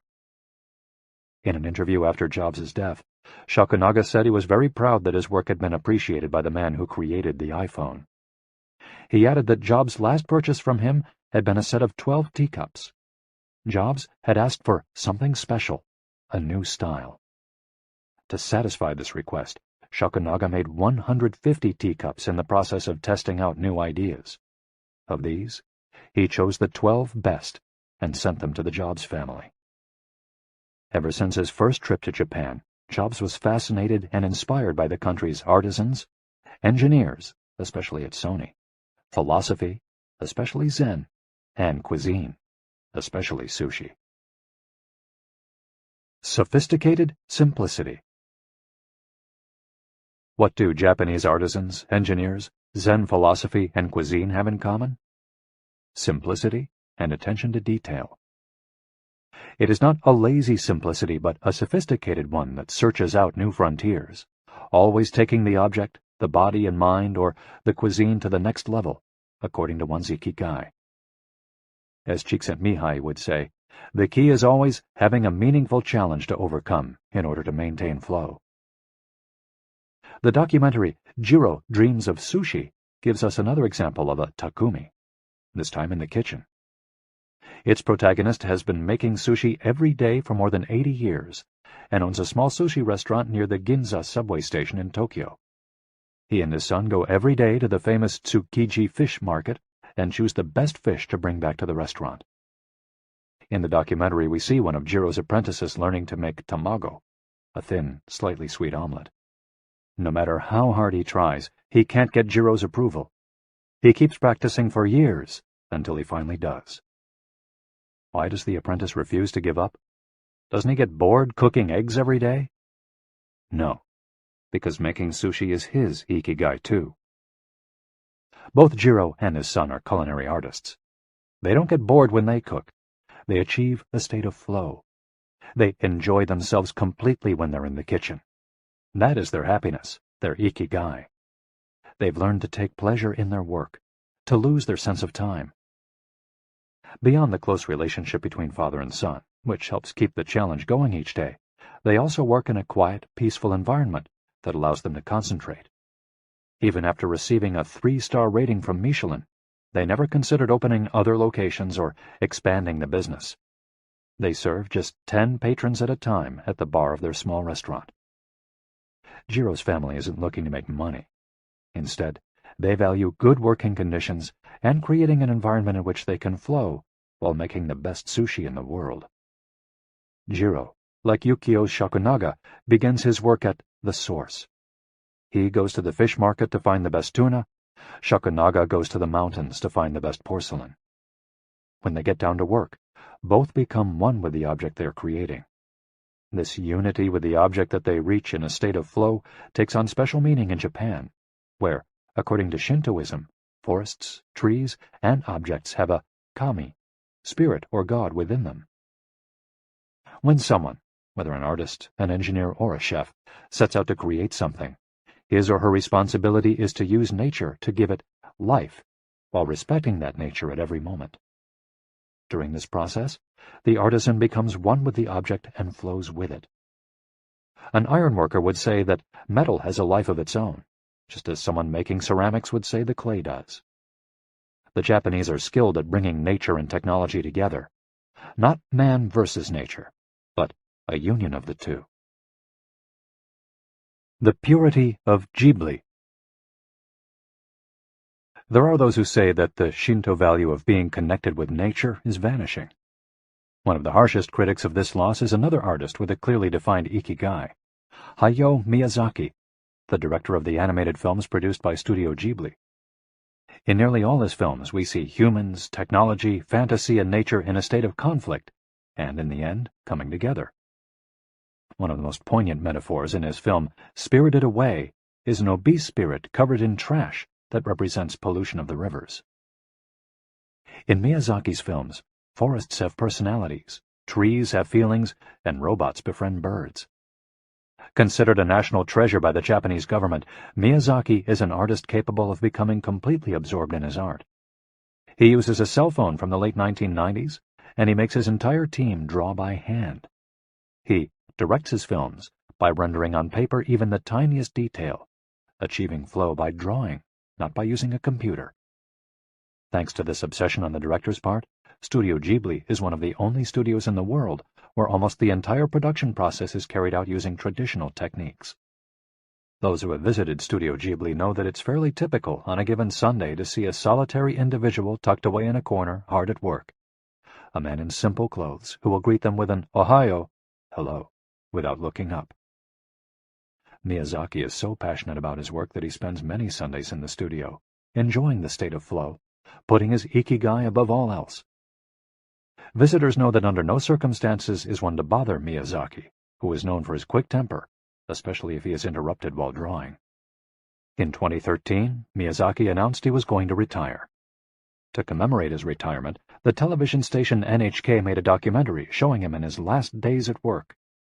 He is drawing in nearly every scene of the film. In one scene, several of his colleagues are seen coming out of a meeting, and there he is, drawing in a corner, paying no attention to them. In another scene, he is shown walking to work on December 30th, a national holiday in Japan, and opening the doors of Studio Ghibli so he can spend the day there, drawing alone. Miyazaki can't stop drawing. The day after his retirement, instead of going on vacation or staying at home, he went to Studio Ghibli and sat down to draw. His colleagues put on their best poker faces, not knowing what to say. 1 year later, he announced he wouldn't make any more feature films, but that he would keep on drawing until the day he died. Can someone really retire if he's passionate about what he does? The Recluses. It is not only the Japanese who have this capacity. There are artists and scientists all over the world with strong, clear Ikigais. They do what they love until their dying day. The last thing Einstein wrote before closing his eyes forever was a formula that attempted to unite all the forces of the universe in a single theory. When he died, he was still doing what he loved. If he hadn't been a physicist, he said, he would have been happy as a musician. When he wasn't focused on physics or mathematics, he enjoyed playing the violin. Reaching a state of flow while working on his formulas or playing music, his two Ikigais, brought him endless pleasure. Many such artists might seem misanthropic or reclusive, but what they are really doing is protecting the time that brings them happiness, sometimes at the expense of other aspects of their lives. They are outliers who apply the principles of flow to their lives to an extreme.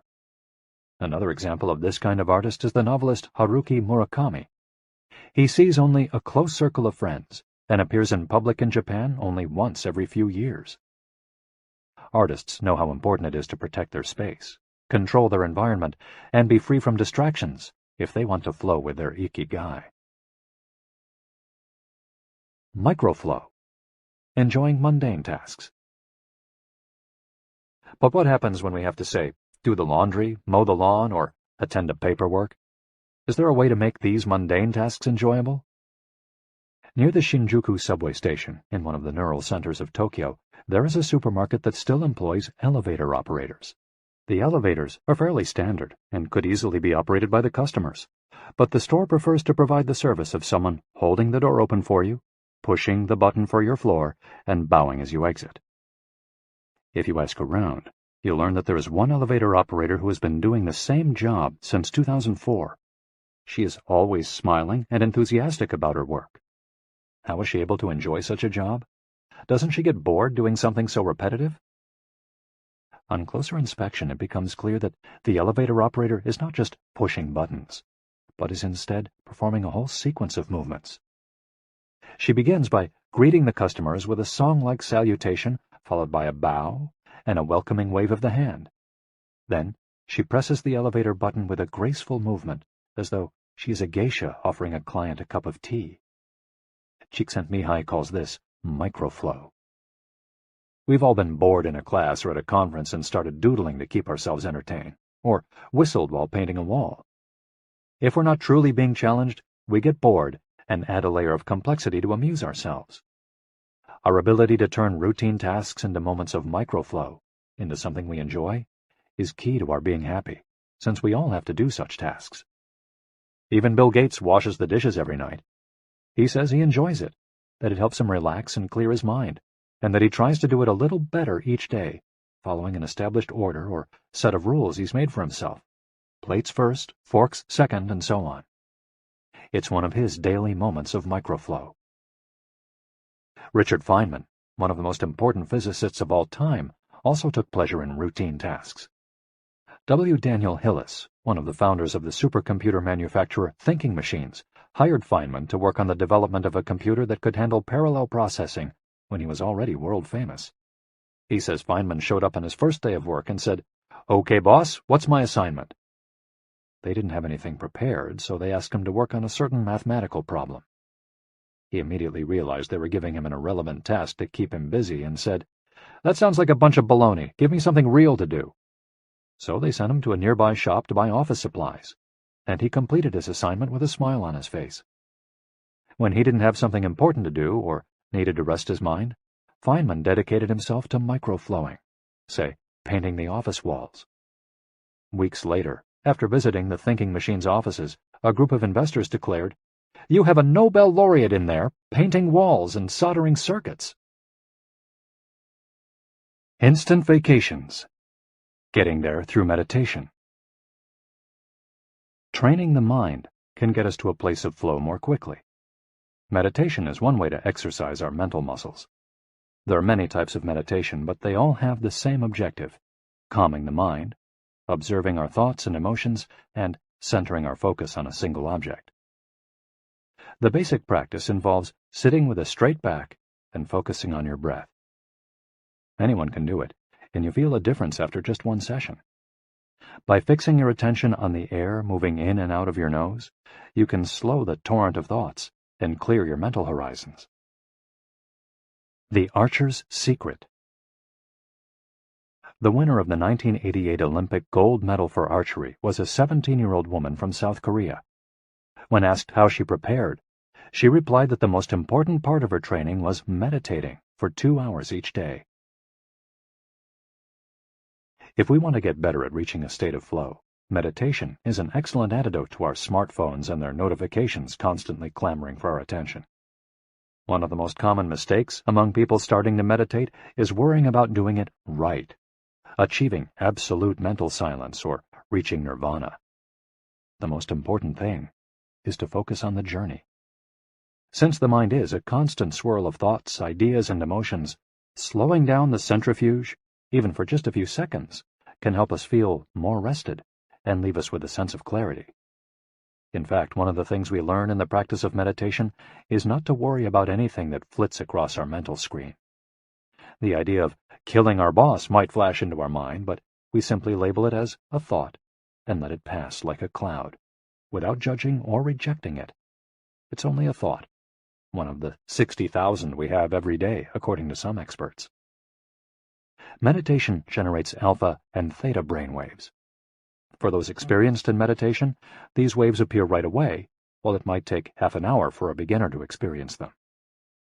These relaxing brainwaves are the ones that are activated right before we fall asleep, as we lie in the sun or right after taking a hot bath. We all carry a spa with us everywhere we go. It's just a matter of knowing how to get in, something anyone can do with a bit of practice. Humans as ritualistic beings. Life is inherently ritualistic. We could argue that humans naturally follow rituals that keep us busy. In some modern cultures, we've been forced out of our ritualistic lives to pursue goal after goal in order to be seen as successful. But throughout history, humans have always been busy. We were hunting, cooking, farming, exploring, and raising families, activities that were structured as rituals to keep us busy throughout our days. But in an unusual way, rituals still permeate daily life and business practices in modern Japan. The main religions in Japan, Confucianism, Buddhism, and Shintoism, are all ones in which the rituals are more important than absolute rules. When doing business in Japan, process, manners, and how you work on something is more important than the final results. Whether this is good or bad for the economy is beyond the scope of this audiobook. What is indisputable, though, is that finding flow in a ritualistic workplace is much easier than in one in which we are continually stressed out trying to achieve unclear goals set by our bosses. Rituals give us clear rules and objectives, which help us enter a state of flow. When we have only a big goal in front of us, we might feel lost or overwhelmed by it. Rituals help us by giving us the process, the sub-steps on the path to achieving a goal. When confronted with a big goal, try to break it down into parts, and then attack each part one by one. Focus on enjoying your daily rituals, using them as tools to enter a state of flow. Don't worry about the outcome. It will come naturally. Happiness is in the doing, not in the result. As a rule of thumb, remind yourself, rituals over goals. The happiest people are not the ones who achieve the most. They're the ones who spend more time than others in a state of flow. Using flow to find your Ikigai. After hearing this chapter, you should have a better idea of which activities in your life make you enter flow. Write all of them on a piece of paper. Then, ask yourself 3 questions. What do the activities that drive you to flow have in common? Why do these activities drive you to flow? For example, are all the activities you most like doing ones that you practice alone or with other people? Do you flow more when doing things that require you to move your body, or just to think? In the answers to these questions, you might find the underlying Ikigai that drives your life. If you don't, then keep searching by going deeper into what you like by spending more of your time in the activities that make you flow. Also, try new things that are not on the list of what makes you flow, but that are similar and that you're curious about. For example, if photography is something that drives you into flow, you could also try painting. You might even like it more. Or if you love snowboarding and have never tried surfing, flow is mysterious. It's like a muscle. The more you train it, the more you will flow, and the closer you'll be to your Ikigai.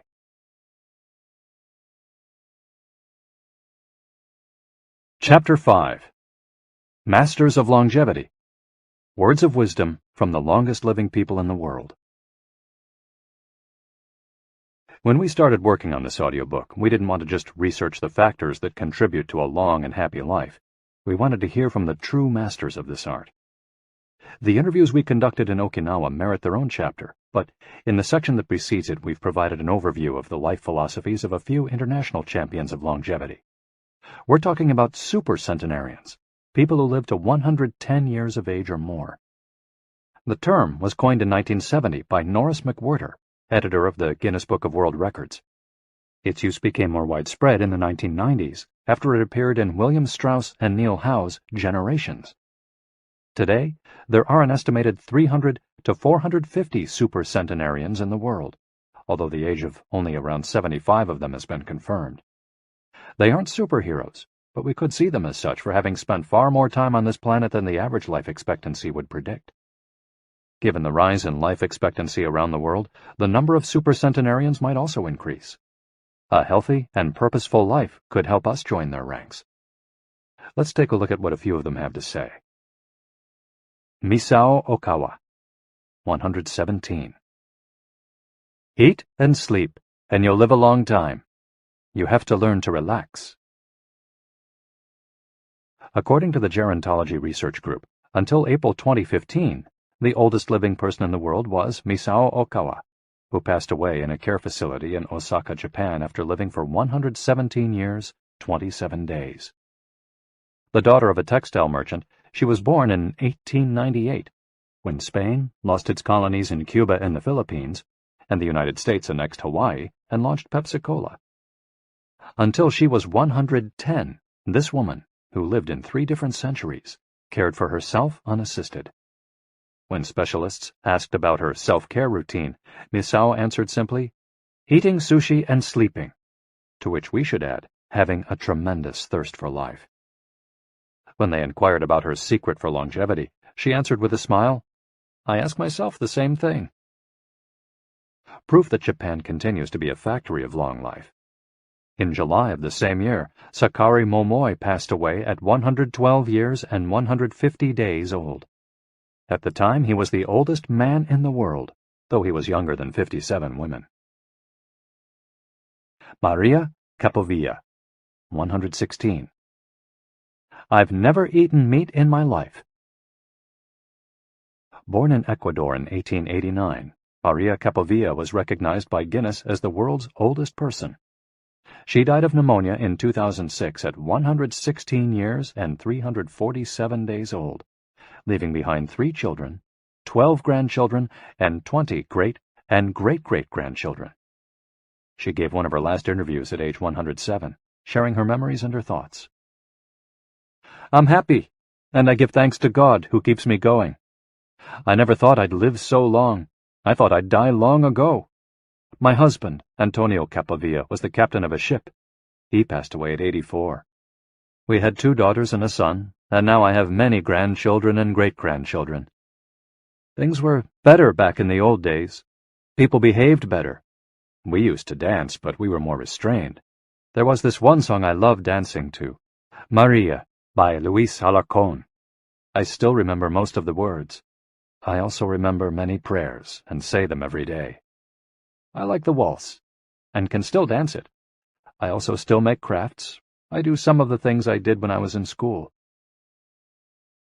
When she had finished recalling her past, she began to dance, one of her great passions, with an energy that made her seem decades younger. When asked about her secret for longevity, she responded simply, I don't know what the secret to long life is. The only thing I do is, I've never eaten meat in my life. I attribute it to that. Jean Calment, 122. Everything's fine.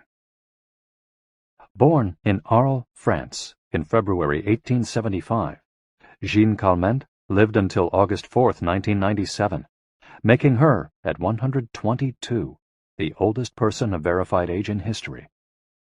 She jokingly said that she competed with Methuselah, and there is no question that she broke numerous records as she went on celebrating birthdays. She died of natural causes at the end of a happy life, during which she denied herself almost nothing. She rode a bicycle until she turned 100. She lived on her own until 110, when she agreed to move into a nursing home after accidentally starting a small fire in her apartment. She stopped smoking at 120, when her cataracts started making it hard for her to bring a cigarette to her lips. One of her secrets may have been her sense of humor. As she said on her 120th birthday, I see badly, I hear badly, and I feel bad, but everything's fine. Walter Bruning, 114. If you keep your mind and body busy, you'll be around a long time. Born in Minnesota in 1896, Walter Bruning was able to see 3 centuries in his lifetime. He died in Montana in 2011 from natural causes. He'd had 2 wives and a 50-year career on the railroad. At 83, he retired to an assisted living center in Montana, where he remained until his death. He is the 2nd oldest man of verified age ever born in the United States. He gave many interviews in his final years, insisting that his longevity stemmed from, among other things, his habit of eating only 2 meals per day and working for as many hours as he could. "Your mind and your body, you keep both busy," he said on his 112th birthday. "You'll be here a long time." Back then, he was still exercising every day. Among Bruning's other secrets, he had a habit of helping others, and he wasn't afraid of dying. As he declared in a 2010 interview with the Associated Press, "We're all going to die. Some people are scared of dying. Never be afraid to die, because you're born to die." Before passing away in 2011, he is said to have told a pastor that he'd made a deal with God. If he wasn't going to get better, it was time to go. Alexander Emich, 111. "I just haven't died yet." Born in Poland in 1903, Alexander Emich was a chemist and parapsychologist residing in the United States, who, after the death of his predecessor in 2014, became the oldest man of authenticated age in the world. Emich himself died a year thereafter, in June of that year, leaving behind a long life rich with experiences. Emich attributed his longevity to, among other things, never drinking alcohol. "It's not as though I had won the Nobel Prize," he said upon being declared the world's oldest man. "I never thought I'd get to be so old." When asked about his secret to living so long, his answer was, "I don't know. I just haven't died yet." Ikigai artists. The secret to long life, however, is not held by supercentenarians alone. There are many people of advanced age who, though they haven't made it into Guinness World Records, offer us inspiration and ideas for bringing energy and meaning to our lives. Artists, for example, who carry the torch of their Ikigai instead of retiring, have this power. Art, in all its forms, is an Ikigai that can bring happiness and purpose to our days. Enjoying or creating beauty is free, and something all human beings have access to. Hokusai, the Japanese artist who made woodblock prints in the ukiyo-e style and lived for 88 years, from the mid-18th to the mid-19th century, added this postscript to the first edition of his 100 Views of Mount Fuji. "All that I have produced before the age of 70 is not worth being counted. It is at the age of 73 that I have somewhat begun to understand the structure of true nature, of animals and grasses, and trees and birds, and fishes and insects. Consequently, at 80 years of age, I shall have made still more progress. At 90, I hope to have penetrated into the mystery of things. At 100 years of age, I should have reached decidedly a marvelous degree. And when I shall be 110, all that I do, every point and every line, shall be instinct with life." Following is our collection of some of the most inspirational words from artists interviewed by Camille Sweeney for the New York Times. Of those still living, none have retired, and all still enjoy their passion, which they plan to pursue until their final breath, demonstrating that when you have a clear purpose, no one can stop you.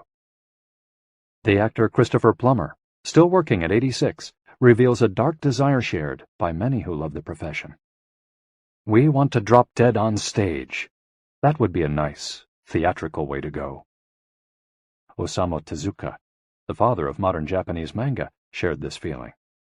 Before he died in 1989, his last words as he drew one final cartoon were, "Please, just let me work." The 86-year-old filmmaker Frederick Wiseman declared on a stroll through Paris that he likes to work, which is why he does it with such intensity.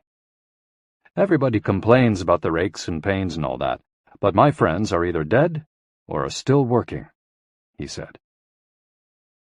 Carmen Herrera, a painter who just entered her 100th year, sold her first canvas at 89. Today, her work is in the permanent collections of the Tate Modern and the Museum of Modern Art. When asked how she viewed her future, she responded, "I am always waiting to finish the next thing. Absurd, I know. I go day by day." Never stop learning. You may grow old and trembling in your anatomies. You may lie awake at night listening to the disorder of your veins. You may miss your only love. You may see the world about you devastated by evil lunatics, or know your honor trampled in the sewers of baser minds. There is only one thing for it, then: to learn. Learn why the world wags, and what wags it. That is the only thing which the mind can never exhaust, never alienate, never be tortured by, never fear or distrust, and never dream of regretting. T.H. White, the once and future king. For his part, naturalist and author Edward O. Wilson asserted, "I feel I have enough experience to join those who are addressing big questions. About 10 years ago, when I began reading and thinking more broadly about the questions of what are we, where did we come from, and where are we going, I was astonished at how little this was being done." Ellsworth Kelly, an artist who passed away in 2015 at the age of 92, assured us that the idea that we lose our faculties with age is, in part, a myth, because instead we develop a greater clarity and capacity for observation. It's one thing about getting older: you see more. Every day I'm continuing to see new things. That's why there are new paintings. At age 86, the architect Frank Gehry reminds us that some buildings can take 7 years, from the time you're hired until you're finished, a fact that favors a patient attitude with regard to the passage of time. The man responsible for the Guggenheim Museum Bilbao, however, knows how to live in the here and now. You stay in your time. You don't go backward.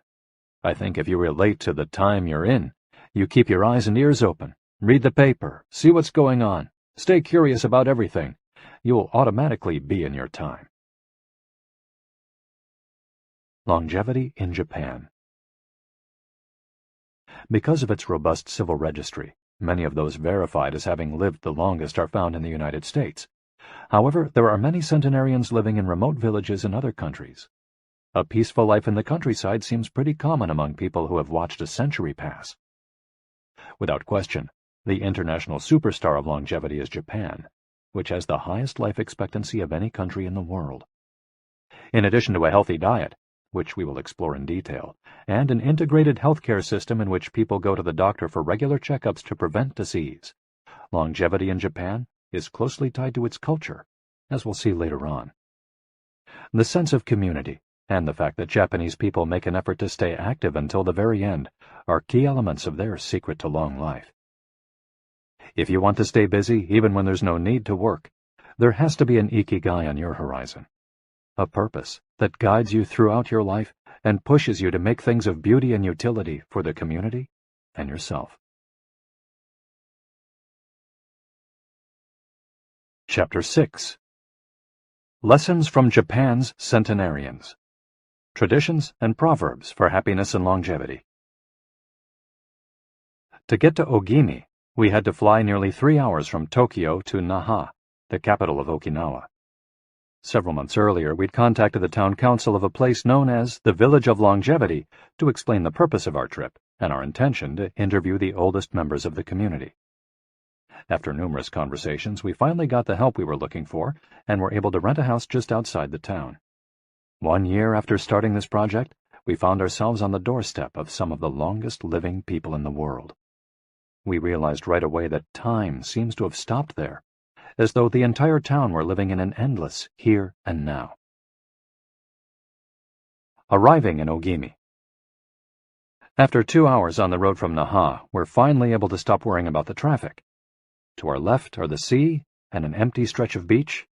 To our right, the mountainous jungle of Okinawa's Yanbaru forests. Once Route 58 passes Nago, where Orion beer, the pride of Okinawa, is made, it skirts the coast until it reaches Ogimi. Every now and then a few little houses and stores crop up in the narrow stretch of land between the road and the base of the mountain. We pass small clusters of houses scattered here and there as we enter the municipality of Ogimi, but the town doesn't really seem to have a center. Our GPS finally guides us to our destination, the Center for the Support and Promotion of Well-Being, housed in an unattractive cinder block building right off the highway. We go in through the back door, where a man named Taira is waiting for us. Beside him is a petite, cheerful woman who introduces herself as Yuki.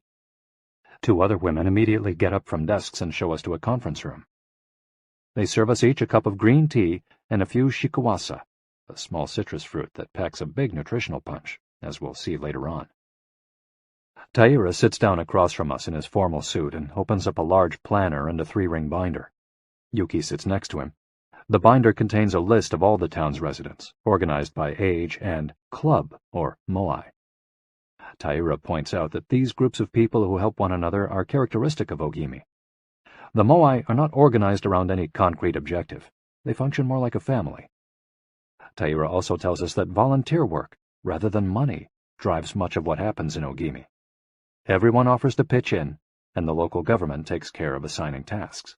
This way, everyone can be useful and feels like part of the community. Ogimi is the penultimate town before Cape Hedo, the northernmost point of the largest island in the archipelago. From the top of Ogimi's mountains, we're able to look down over the whole town. Almost everything is the green of the Yanbaru jungle, making us wonder where the nearly 3,200 residents are hiding. We can see a few houses, but they're scattered in little clusters near the sea or in small valleys, accessible by side roads. Communal life. We're invited to eat in one of Ogimi's few restaurants, but when we arrive, the only 3 tables are already reserved. "Don't worry, we'll go to Churaumi instead. It never fills up," says Yuki, walking back to the car. She's still driving at age 88, and takes great pride in that. Her co-pilot is 99, and has also decided to spend the day with us. We have to drive fast to keep up with them on a highway that is sometimes more dirt than asphalt. Finally reaching the other end of the jungle, we can at last sit down to eat. "I don't really go to restaurants," Yuki says as we take our seats. "Almost everything I eat comes from my vegetable garden, and I buy my fish from Tanaka, who's been my friend forever." The restaurant is right by the sea, and seems like something from the planet Tatooine from Star Wars. The menu boasts in large letters that it serves slow food, prepared with organic vegetables grown in the town. "But really," Yuki continues, "food is the least important thing." She is extroverted and rather pretty. She likes to talk about her role as the director of several associations run by the local government. "Food won't help you live longer," she says, bringing to her lips a bite of the diminutive confection that followed our meal. "The secret is smiling and having a good time." There are no bars and only a few restaurants in Ogimi, but those who live there enjoy a rich social life that revolves around community centers. The town is divided into 17 neighborhoods, and each one has a president and several people in charge of things like culture, festivals, social activities, and longevity. Residents pay close attention to this last category. We're invited to the community center of one of the 17 neighborhoods. It's an old building right next to one of the mountains of the Yanbaru jungle, home to Bunagaya, the town's iconic sprites. The Bunagaya spirits of the Yanbaru jungle. Bunagaya are magical creatures that inhabit the Yanbaru jungle near Ogimi and its surrounding towns. They manifest as children with long red hair and like to hide in the jungle's kajumaru, banyan trees, and go fishing on the beach. Many of Okinawa's stories and fables are about Bunagaya sprites. They're mischievous, playful, and unpredictable. Locals say that the Bunagaya love the mountains, rivers, sea, trees, earth, wind, and animals, and that if you want to befriend them, you have to show respect for nature. A birthday party. When we arrive at the neighborhood's community center, we're greeted by a group of about 20 people who proudly proclaim, "The youngest among us is 83. We conduct our interviews at a large table while drinking green tea. When we finish, we're brought to an event space where we celebrate the birthdays of 3 members of the group.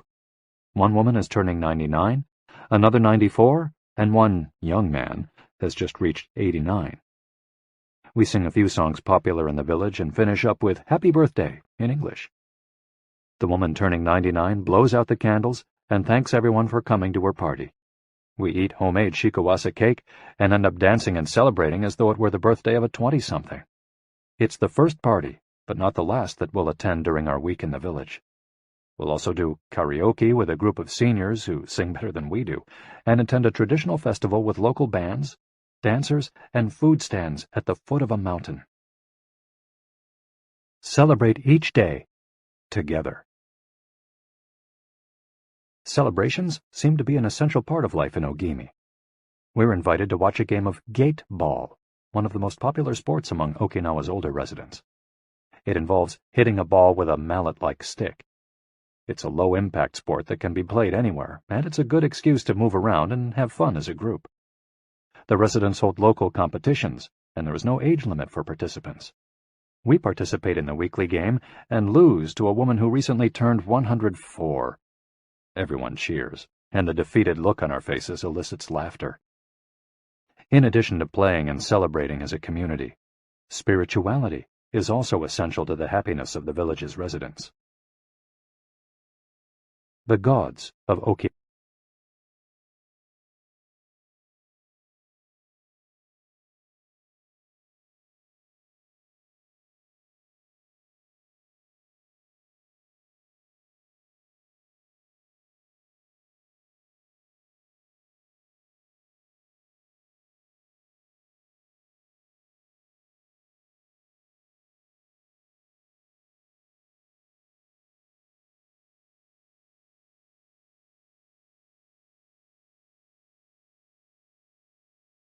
The main religion in Okinawa is known as Ryukyu Shinto. Ryukyu is the original name of the Okinawa archipelago, and Shinto means the path of the gods. Ryukyu Shinto combines elements of Chinese Taoism, Confucianism, Buddhism, and Shintoism with shamanistic and animistic elements. According to this ancient faith, the world is populated by an infinite number of spirits divided into several types: spirits of the home, of the forest, of the trees, and of the mountains. It's important to appease these spirits through rituals and festivals, and by consecrating sacred grounds. Okinawa is full of sacred jungles and forests, where many of the two main kinds of temples are found, the Utaki and the Uganju. We visited an Uganju, or small open-air temple, adorned with incense and coins, next to a waterfall in Ogimi. The Utaki is a collection of stones where people go to pray and where, supposedly, spirits gather. In Okinawa's religious practice, women are considered spiritually superior to men, whereas the opposite is true of traditional Shintoism in the rest of Japan. Yuta are women chosen as mediums by their communities to make contact with the spirit realm through traditional rites. Ancestor worship is another important feature of spiritual practice in Okinawa, and in Japan in general. The home of each generation's firstborn usually contains a butsudan, or small altar, used to pray for and make offerings to the family's ancestors. Mabui. Every person has an essence, or mabui. This mabui is our spirit and the source of our life force. It is immortal and makes us who we are. Sometimes the mabui of someone who has died is trapped in the body of a living person. This situation requires a separation ritual to free the mabui of the deceased. It often happens when a person dies suddenly, especially at a young age, and his or her mabui does not want to move on to the realm of the dead. A mabui can also be passed from person to person by physical contact. A grandmother who leaves her granddaughter a ring transfers a part of her mabui to her. Photographs can also be a medium for passing mabui among people. The older, the stronger. Looking back, our days in Ogimi were intense but relaxed, sort of like the lifestyle of the locals, who always seemed to be busy with important tasks, but who, upon closer inspection, did everything with a sense of calm. They were always pursuing their Ikigai, but they were never in a rush. Not only did they seem to be happily busy, but we also noticed that they followed the other principles for happiness that Washington Burnap stated 200 years ago. The grand essentials to happiness in this life are something to do, something to love, and something to hope for. On our last day, we went to buy gifts at a small market at the edge of town. The only things sold there are local vegetables, green tea, and shikawasa juice, along with bottles of water from a spring hidden in the Yanburu forests, bearing labels that read, "Longevity Water." We bought ourselves some of this longevity water and drank it in the parking lot, looking out over the sea and hoping that the little bottles that promised a magic elixir would bring us health and long life, and would help us find our own Ikigai. Then we took a photo with a statue of Abuna Gaya and walked up to it one last time to read the inscription. A declaration from the town where people live longest. At 80, I am still a child. When I come to see you at 90, send me away to wait until I am 100. The older, the stronger. Let us not depend too much on our children as we age. If you seek long life and health, you are welcome in our village, where you will be blessed by nature, and together we will discover the secret to longevity. April 23, 1993, Ogimi Federation of Senior Citizens Clubs. The Interviews. Over the course of a week, we conducted a total of 100 interviews, asking the eldest members of the community about their life philosophy, their Ikigai, and the secrets to longevity. We filmed these conversations with 2 cameras for use in a little documentary, and chose a few especially meaningful and inspiring statements to include in this section of the audiobook. 1. Don't worry. The secret to a long life is not to worry, and to keep your heart young. Don't let it grow old. Open your heart to people with a nice smile on your face. If you smile and open your heart, your grandchildren and everyone else will want to see you. The best way to avoid anxiety is to go out in the street and say hello to people. I do it every day. I go out there and say hello and see you later. Then I go home and care for my vegetable garden. In the afternoon, I spend time with friends. Here, everyone gets along. We try not to cause problems. Spending time together and having fun is the only thing that matters. 2. Cultivate good habits. I feel joy every morning waking up at 6 and opening the curtains to look out at my garden, where I grow my own vegetables. I go right outside to check on my tomatoes, my mandarin oranges. I love the sight of them. It relaxes me. After an hour in the garden, I go back inside and make breakfast. I plant my own vegetables and cook them myself. That's my Ikigai. The key to staying sharp in old age is in your fingers. From your fingers to your brain and back again. If you keep your fingers busy, you'll live to see 100. I get up at 4 every day. I set my alarm for that time, have a cup of coffee, and do a little exercise, lifting my arms. That gives me energy for the rest of the day. I eat a bit of everything. I think that's the secret. I like variety in what I eat. I think it tastes better. Working. If you don't work, your body breaks down. When I wake up, I go to the Butsudan and light incense. You have to keep your ancestors in mind. It's the first thing I do every morning. I wake up every day at the same time, early, and spend the morning in my vegetable garden. I go dancing with my friends once a week. I do exercise every day, and every morning I go for a little walk. I never forget to do my Taiso exercises when I get up. Eating vegetables, it helps you live longer. To live a long time, you need to do 3 things. Exercise to stay healthy, eat well, and spend time with people. 3. Nurture your friendships every day. Getting together with my friends is my most important Ikigai. We all get together here and talk. It's very important. I always know I'll see them all here tomorrow, and that's one of my favorite things in life. My main hobby is getting together with friends and neighbors. Talking each day with the people you love, that's the secret to a long life. I say hello and see you later to the children on their way to school and wave at everyone who goes by me in their car. Drive safely, I say. Between 7:20 a.m. and 8:15 a.m., I'm outside on my feet the whole time, saying hello to people. Once everyone's gone, I go back inside. Chatting and drinking tea with my neighbors, that's the best thing in life. And singing together. I wake up at 5 every morning, leave the house, and walk to the sea. Then I go to a friend's house and we have tea together. That's the secret to a long life, getting together with people and going from place to place. 4. Live an unhurried life. My secret to a long life is always saying to myself, slow down and relax. You live much longer if you're not in a hurry.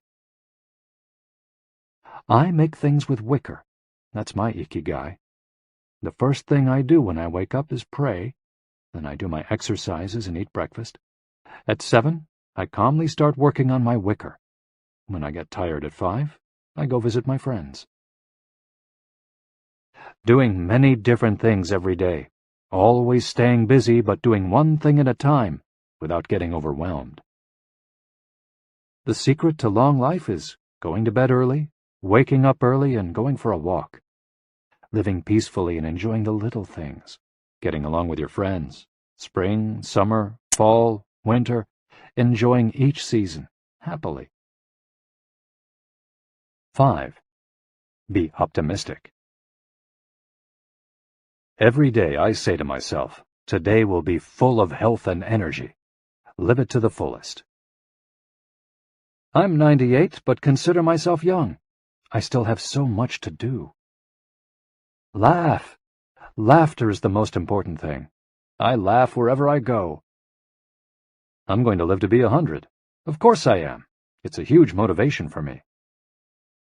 Dancing and singing with your grandchildren is the best thing in life. I feel very fortunate to have been born here. I give thanks for it every day. The most important thing in Ogimi, in life, is to keep smiling. I do volunteer work to give back to the village a bit of what it has given to me. For example, I use my car to help friends get to the hospital. There's no secret to it. The trick is just to live. Keys to the Ogimi lifestyle. 100% of the people we interviewed keep a vegetable garden, and most of them also have fields of tea, mangoes, shikawasa, and so on. All belong to some form of neighborhood association where they feel cared for, as though by family. They celebrate all the time, even little things. Music, song, and dance are essential parts of daily life. They have an important purpose in life, or several. They have an Ikigai, but they don't take it too seriously. They're relaxed and enjoy all that they do. They are very proud of their traditions and local culture. They are passionate about everything they do, however insignificant it might seem. Locals have a strong sense of yui ma'aru, recognizing the connection between people. They help each other with everything from work in the fields, harvesting sugarcane or planting rice, to building houses and municipal projects. Our friend Miyagi, who ate dinner with us on our last night in town, told us that he was building a new home with the help of all his friends, and that we could stay there the next time we were in Ogimi. They are always busy, but they occupy themselves with tasks that allow them to relax. We didn't see a single old grandpa sitting on a bench doing nothing. They're always coming and going, to sing karaoke, visit with neighbors, or play a game of gateball. Chapter 7. The Ikigai Diet. What the world's longest living people eat and drink. According to the World Health Organization, Japan has the highest life expectancy in the world, 85 years for men and 87.3 years for women. Moreover, it has the highest ratio of centenarians in the world, more than 520 for every million people, as of September 2016. While life expectancy in Japan is high overall, Okinawa exceeds the national average. Okinawa is one of the areas in Japan that were most affected by World War II. As a result not only of conflicts on the battlefield, but also of hunger and a lack of resources once the war ended, the average life expectancy was not very high during the 1940s and 1950s. As Okinawans recovered from the destruction, however, they came to be some of the country's longest living citizens. What secrets to long life do the Japanese hold? What is it about Okinawa that makes it the best of the best in terms of life expectancy? Experts point out that, for one thing, Okinawa is the only province in Japan without trains. Its residents have to walk or cycle when not driving. It's also the only province that has managed to follow the Japanese government's recommendation of eating less than 10 grams of salt per day. Okinawa's Miracle Diet. The mortality rate from cardiovascular disease in Okinawa is the lowest in Japan, and diet almost certainly has a lot to do with this. It's no coincidence that the Okinawa diet is so often discussed around the world at panels on nutrition. The most concrete and widely cited data on diet in Okinawa came from studies by Makoto Suzuki, a cardiologist at the University of Ryukyus, who has published more than 700 scientific articles on nutrition and aging in Okinawa since 1970. Bradley J. Wilcox and D. Craig Wilcox joined Makoto Suzuki's research team and published a book considered the Bible on the subject, The Okinawa Program. They reached the following conclusions. Locals eat a wide variety of foods, especially vegetables. Variety seems to be key.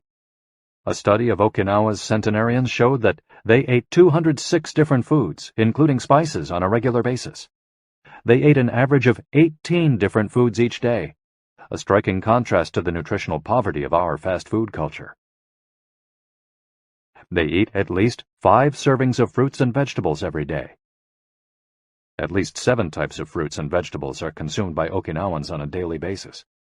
The easiest way to check if there's enough variety on your table is to make sure you're eating the rainbow. A table featuring red peppers, carrots, spinach, cauliflower, and eggplant, for example, offers great color and variety. Vegetables, potatoes, legumes, and soy products, such as tofu, are the staples of an Okinawan's diet. More than 30% of their daily calories come from vegetables. Grains are the foundation of their diet. Japanese people eat white rice every day, sometimes adding noodles. Rice is the primary food in Okinawa as well. They rarely eat sugar. And if they do, it's cane sugar. We drove through several sugarcane fields every morning on our way to Ogimi, and even drank a glass of cane juice at Nakijin Castle. Beside the stall selling the juice was a sign describing the anti-carcinogenic benefits of sugarcane. In addition to these basic dietary principles, Okinawans eat fish an average of 3 times per week. Unlike in other parts of Japan, the most frequently consumed meat is pork, though locals eat it only once or twice per week. Along these lines, Makoto Suzuki's studies indicate the following. Okinawans consume, in general, 1/3 as much sugar as the rest of Japan's population, which means that sweets and chocolate are much less a part of their diet. They also eat practically half as much salt as the rest of Japan, 7 grams per day compared to an average of 12. They consume fewer calories, an average of 1,785 per day, compared to 2,068 in the rest of Japan. In fact, low caloric intake is common among the 5 blue zones. Hara Hachibu. This brings us back to the 80% rule we mentioned in the first chapter, a concept known in Japanese as Hara Hachibu. It's easy to do. When you notice you're almost full but could have a little more, just stop eating. One easy way to start applying the concept of Hara Hachibu is to skip dessert, or to reduce portion size. The idea is to still be a little bit hungry when you finish. This is why portion size tends to be much smaller in Japan than in the West. Food isn't served as appetizers, main courses, and dessert. Instead, it's much more common to see everything presented at once on small plates. One with rice, another with vegetables, a bowl of miso soup, and something to snack on. Serving food on many small plates makes it easier to avoid eating too much, and facilitates the varied diet discussed at the beginning of this chapter. Hara Hachibu is an ancient practice. The 12th century book on Zen Buddhism, Zazen Youjinki, recommends eating 2/3 as much as you might want to. Eating less than one might want is common among all Buddhist temples in the East. Perhaps Buddhism recognized the benefits of limiting caloric intake more than 9 centuries ago. So, eat less to live longer? Few would challenge this idea. Without taking it to the extreme of malnutrition, of course, eating fewer calories than our bodies ask for seems to increase longevity. The key to staying healthy while consuming fewer calories is eating foods with a high nutritional value, especially superfoods, and avoiding those that add to our overall caloric intake but offer little to no nutritional value. The calorie restriction we've been discussing is one of the most effective ways to add years to your life. If the body regularly consumes enough or too many calories, it gets lethargic and starts to wear down, expending significant energy on digestion alone. Another benefit of calorie restriction is that it reduces levels of IGF-1, insulin-like growth factor 1, in the body. IGF-1 is a protein that plays a significant role in the aging process. It seems that one of the reasons humans and animals age is an excess of this protein in their blood.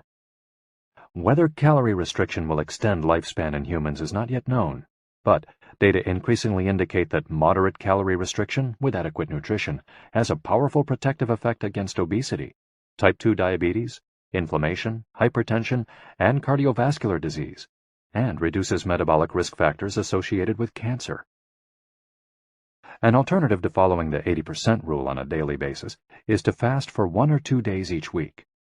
The 5-2, or fasting diet, recommends 2 days of fasting, consuming fewer than 500 calories every week, and eating normally on the other 5 days. Among its many benefits, fasting helps cleanse the digestive system and allows it to rest. 15 natural antioxidants found in the Okinawan diet. Antioxidants are molecules that slow down the oxidation process in cells, neutralizing the free radicals that cause damage and accelerate aging. The antioxidant power of green tea, for example, is well known and will be discussed later at greater length.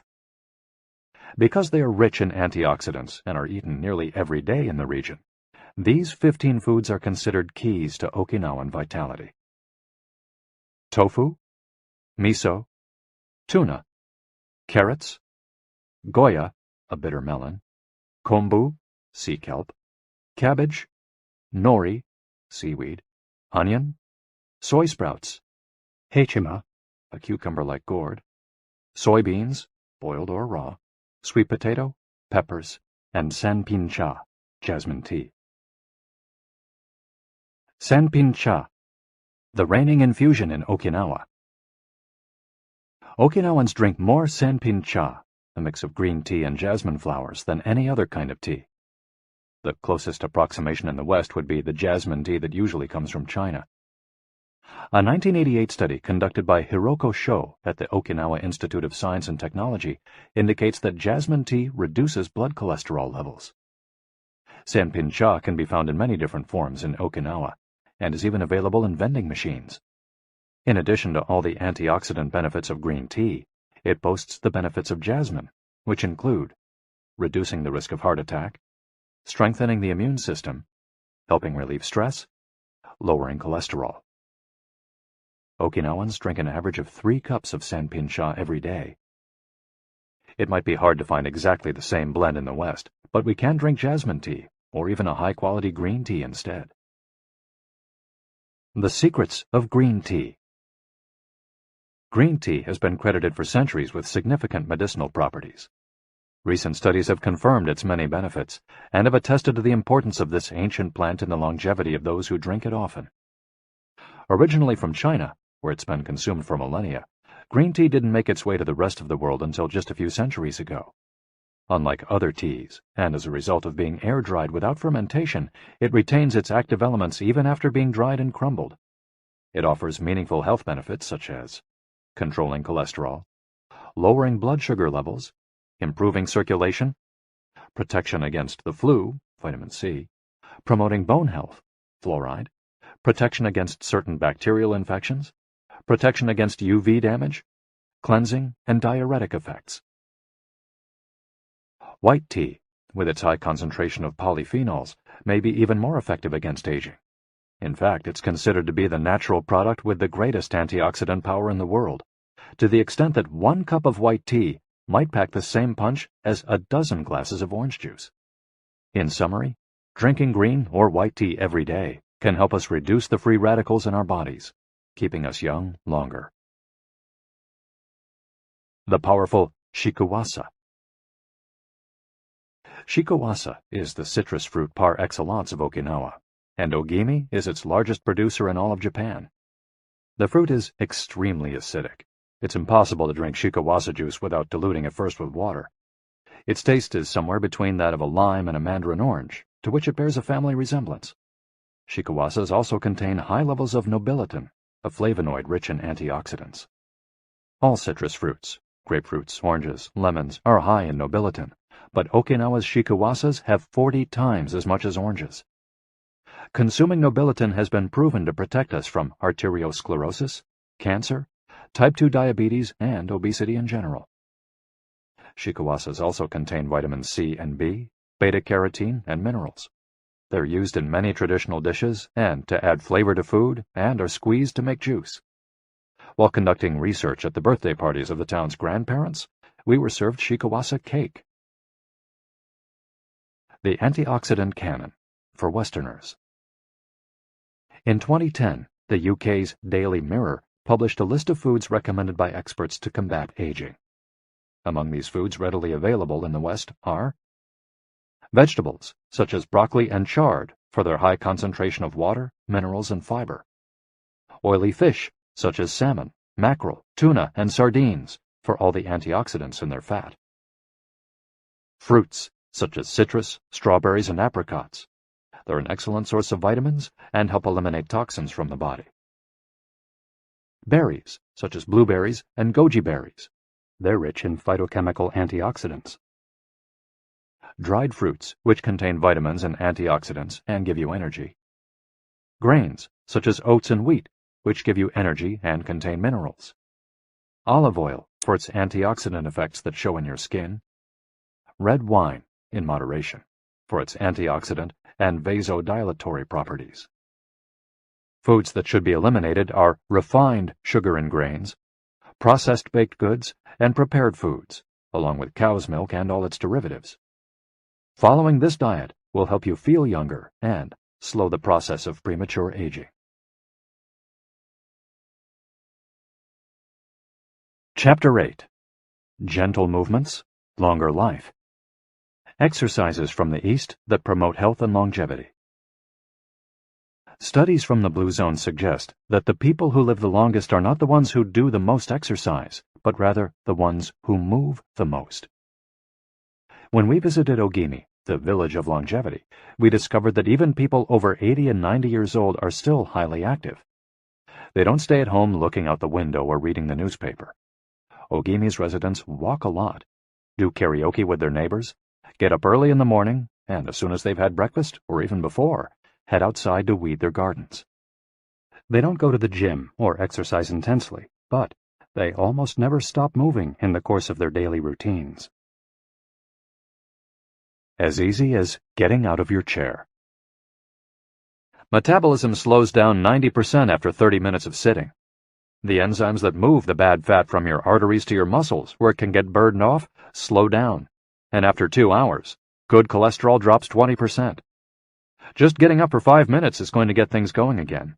These things are so simple they're almost stupid, says Gavin Bradley in a 2015 interview with Bridget Schulte for The Washington Post.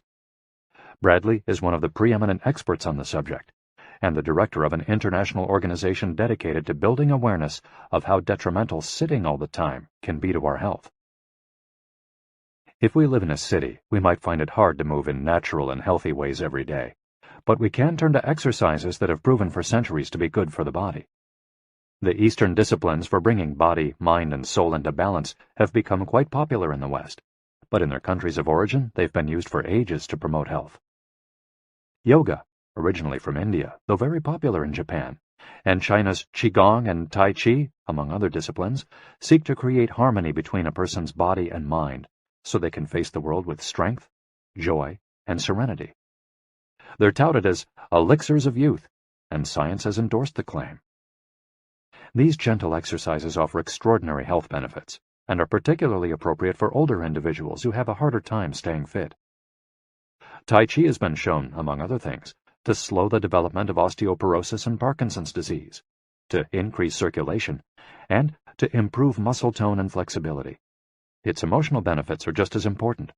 It's a great shield against stress and depression. You don't need to go to the gym for an hour every day or run marathons. As Japanese centenarians show us, all you need is to add movement to your day. Practicing any of these Eastern disciplines on a regular basis is a great way to do so. An added benefit is that they all have well-defined steps, and as we heard in Chapter 4, disciplines with clear rules are good for flow. If you don't like any of these disciplines, feel free to choose a practice that you love and that makes you move. Following We'll take a look at some of the practices that promote health and longevity. But first, a little appetizer. A singularly Japanese exercise for starting your day. Radio Taiso. This morning warm-up has been around since before World War II. The radio part of its name is from when the instructions for each exercise were transmitted over the radio, but today people usually do these movements while tuned to a television channel or internet video demonstrating the steps. One of the main purposes of doing Radio Taiso is to promote a spirit of unity among participants. The exercises are always done in groups, usually in schools before the start of classes, and in businesses before the workday begins. Statistics show that 30% of Japanese practice Radio Taiso for a few minutes every morning. But Radio Taiso is one thing that almost everyone we interviewed in Ogimi had in common. Even the residents of the nursing home we visited dedicated at least 5 minutes every day to doing it, though some did the exercises from their wheelchairs.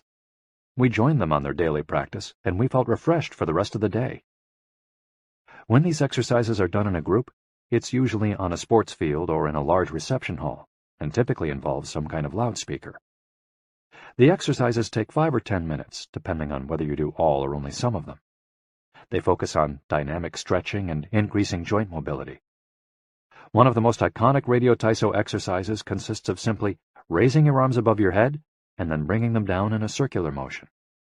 It's a tool to wake up the body, an easy mobility workout that is low in intensity and that focuses on exercising as many joints as possible. It might seem basic, but in our modern lives, we can spend days without raising our arms above our ears. Think about it. Our arms are down when using computers, when using smartphones, when reading books. One of the few times we raise our hands over our heads is when reaching for something in a cupboard or closet, while our ancestors were raising their hands over their heads all the time when gathering things from trees. Radio Taiso helps us to practice all the basic movements of the body. Yoga. Popular in Japan as well as in the West, yoga can be done by almost anyone. Some of its poses have even been adapted for pregnant women and practitioners with physical disabilities. Yoga comes from India, where it was developed millennia ago to unite our mental and physical elements. The word yoga itself comes from the Sanskrit term for yoke, which refers to the crosspiece that binds draft animals to one another and to the cart they're pulling. Yoga strives to unite body and mind in the same way, guiding us toward a healthy lifestyle in harmony with the world around us. The main objectives of yoga are to bring us closer to our human nature, mental and physical purification, to bring us closer to the divine. Styles of yoga. Though all are oriented towards similar goals, there are many different types of yoga that vary according to the traditions and texts from which they were developed. The differences among them lie, as the masters say, in the path taken to the summit of our best self. Jnana Yoga. The yoga of wisdom, the search for discipline and mental growth. Karma Yoga focuses on action, on tasks and duties that benefit oneself and one's community. Bhakti Yoga, the yoga of devotion and surrender to the divine. Mantra Yoga focuses on the recitation of mantras to reach a state of relaxation. Kundalini Yoga combines diverse steps to reach the desired mental state. Raja Yoga, also known as the royal path, encompasses a range of steps geared toward achieving communion with oneself and others. Hatha Yoga, the most widespread form in the West and Japan, characterized by asanas, or poses, combined in a quest for balance. How to do a sun salutation. The sun salutation is one of the most iconic exercises in Hatha Yoga. To do it, you simply have to follow these 12 basic movements. 1. With your feet together, stand up straight, but keep your muscles relaxed. Exhale. 2. Place the palms of your hands together in front of your chest. From this position, inhale as you raise your arms above your head and bend backwards slightly. 3. Exhale as you bend forward until you touch the ground with the palms of your hands, without bending your knees. 4. Stretch one leg back to touch the floor with the tips of your toes. Inhale. 5. Bring the other leg back, keeping your legs and arms straight as you hold your breath. 6. As you exhale, bend your arms and bring your chest to the ground, and then forward, resting your knees on the ground. 7. Straighten your arms and bend your spine back, keeping the lower half of your body on the ground. Inhale. 8. With your hands and feet on the ground, lift your hips until your arms and legs are straight and your body forms an upside-down V. Exhale throughout the movement. 9. Bring forward the same leg you'd stretched back earlier and bend it so that your knee and foot are aligned under your head and between your hands. Inhale. 10. Exhale as you bring your back foot forward and straighten your legs, keeping your hands on the ground as in posture 3. 11. Bring your arms above your head with your palms together and bend backwards slightly as you did in posture 2 while you inhale. 12. Lower your arms to their initial position in mountain pose while you exhale. You've just greeted the sun. Now you're ready to have a fantastic day. Tai Chi. Also known as Tai Chi Chuan, Tai Chi is a Chinese martial art that can be traced back hundreds of years to Buddhism and Confucianism. It's very popular in Japan, too. According to Chinese tradition, it was created by the Taoist master and martial arts practitioner Zhang Sanfeng, though it was Yang Luchan who in the 19th century brought the form to the rest of the world. Tai Chi was originally a neijia, or internal martial art, meaning its goal was personal growth. Focused on self-defense, it teaches those who practice it to defeat their adversaries by using the least amount of force possible and by relying on agility. Tai Chi, which was also seen as a means of healing body and mind, would go on to be used more frequently to foster health and inner peace. To encourage its citizens to be more active, the Chinese government promoted it as an exercise, and it lost its original connection to martial arts, becoming instead a source of health and well-being, accessible to all. Styles of Tai Chi. There are different schools and styles of Tai Chi. The following are the best known. Chen style alternates between slow movements and explosive ones. Yang style, the most widespread of the forms, characterized by slow, fluid movements. Wu style utilizes small, slow, deliberate movements. Hao style, centered on internal movements, with almost microscopic external movements, one of the least practiced forms of Tai Chi, even in China. Despite their differences, these styles all have the same objectives. 1. To control movement through stillness. 2. To overcome force through finesse. 3. To move second and arrive first. 4. To know yourself and your opponent. The 10 basic principles of Tai Chi. According to the master Yang Cheng Fu, the correct practice of Tai Chi follows 10 basic principles. 1. Elevate the crown of your head and focus all your energy there. 2. Tighten your chest and expand your back to lighten your lower body. 3. Relax your waist and let it guide your body. 4. Learn to differentiate between heaviness and lightness, knowing how your weight is distributed. 5. Relax the shoulders to allow free movement of the arms and promote the flow of energy.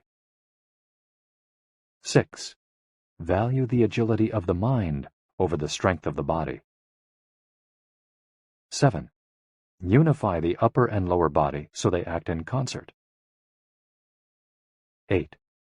Unify the internal and the external to synchronize mind, body, and breath. 9. Do not break the flow of your movement. Maintain fluidity and harmony. 10.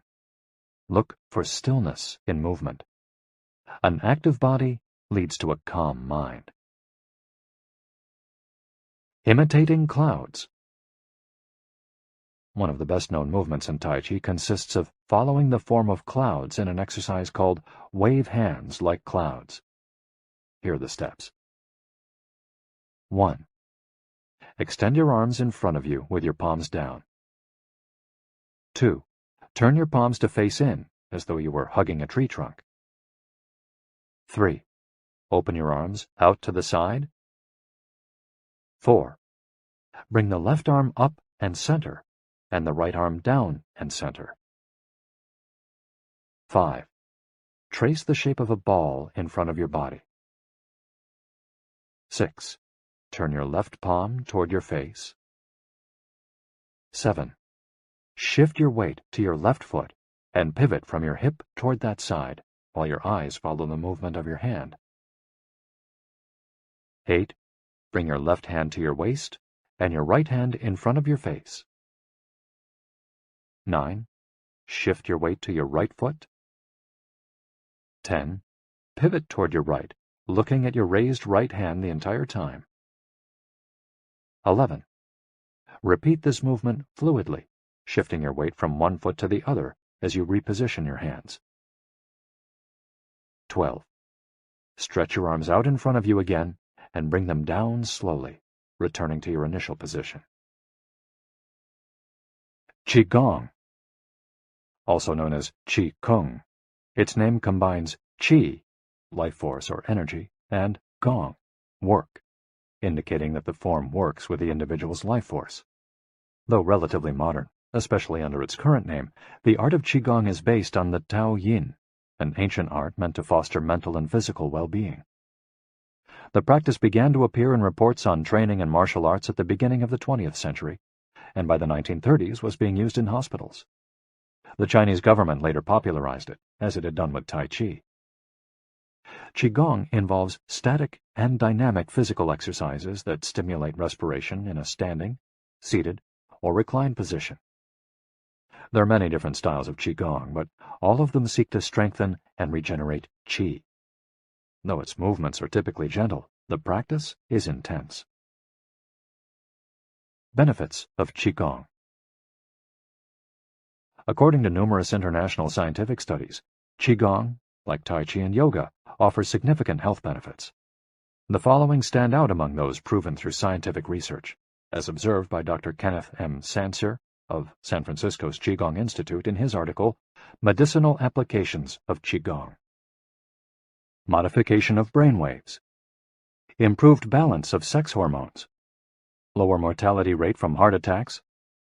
Lower blood pressure in patients with hypertension. Greater bone density. Better circulation. Deceleration of symptoms associated with senility. Greater balance and efficiency of bodily functions. Increased blood flow to the brain and greater mind-body connection. Improved cardiac function. Reduction in the secondary effects of cancer treatments. Practicing these arts not only keeps us in shape, it also helps extend our lives. Methods for practicing Qigong. In order to practice Qigong correctly, we should remember that our life energy flows through our whole body. We should know how to regulate its many parts. 1. Tiao Shen. Regulating the body by adopting the correct posture. It's important to be firmly rooted to the ground. 2. Tiao Shi. Regulating the breath until it is calm, steady, and peaceful. 3. Tiao Xin. Regulating the mind, the most complicated part, as it implies emptying the mind of thoughts. Tiao Qi. Regulating the life force through the regulation of the 3 prior elements so that it flows naturally. 5. Tiao Shen. Regulating the spirit. The spirit is both strength and root in battle, as Yang Jwing-Ming explains in The Essence of Taiji Qigong. In this way, the whole organism will be prepared to work together toward a single goal. The 5 elements of Qigong. One of Qigong's best-known exercises is a series representing the 5 elements: earth, water, wood, metal, and fire. This series of movements seeks to balance the 5 currents of energy in order to improve brain and organ function. There are several ways to do these movements. In this case, we're following the model of Professor Maria Isabel Garcia Monreal from the Qigong Institute in Barcelona. Earth. 1. Stand with your legs apart and your feet directly below your shoulders. 2. Turn your feet outwards slightly to straighten the posture. 3. Keep your shoulders relaxed and down, and your arms loose at your sides, slightly away from your body. This is the Wu Qi, or rooted posture. 4. As you inhale, raise your arms in front of you until your hands are level with your shoulders, your palms facing down.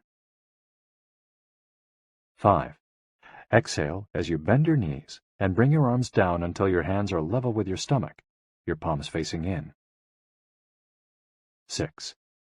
Hold this position for a few seconds, focusing on your breath. Water. Starting from earth posture, bend your knees into a squat, keeping your chest upright and exhaling throughout. 2. Press your coccyx downward to stretch your lumbar spine. 3. As you inhale, stand to return to earth posture. 4. Repeat twice for a total of 3. Wood. 1. Starting from earth posture, turn your palms upward and open your arms to the side, forming a circle as you inhale until your hands are level with your clavicle. Turn your hands so that your palms and elbows point downward while keeping your shoulders relaxed. 2.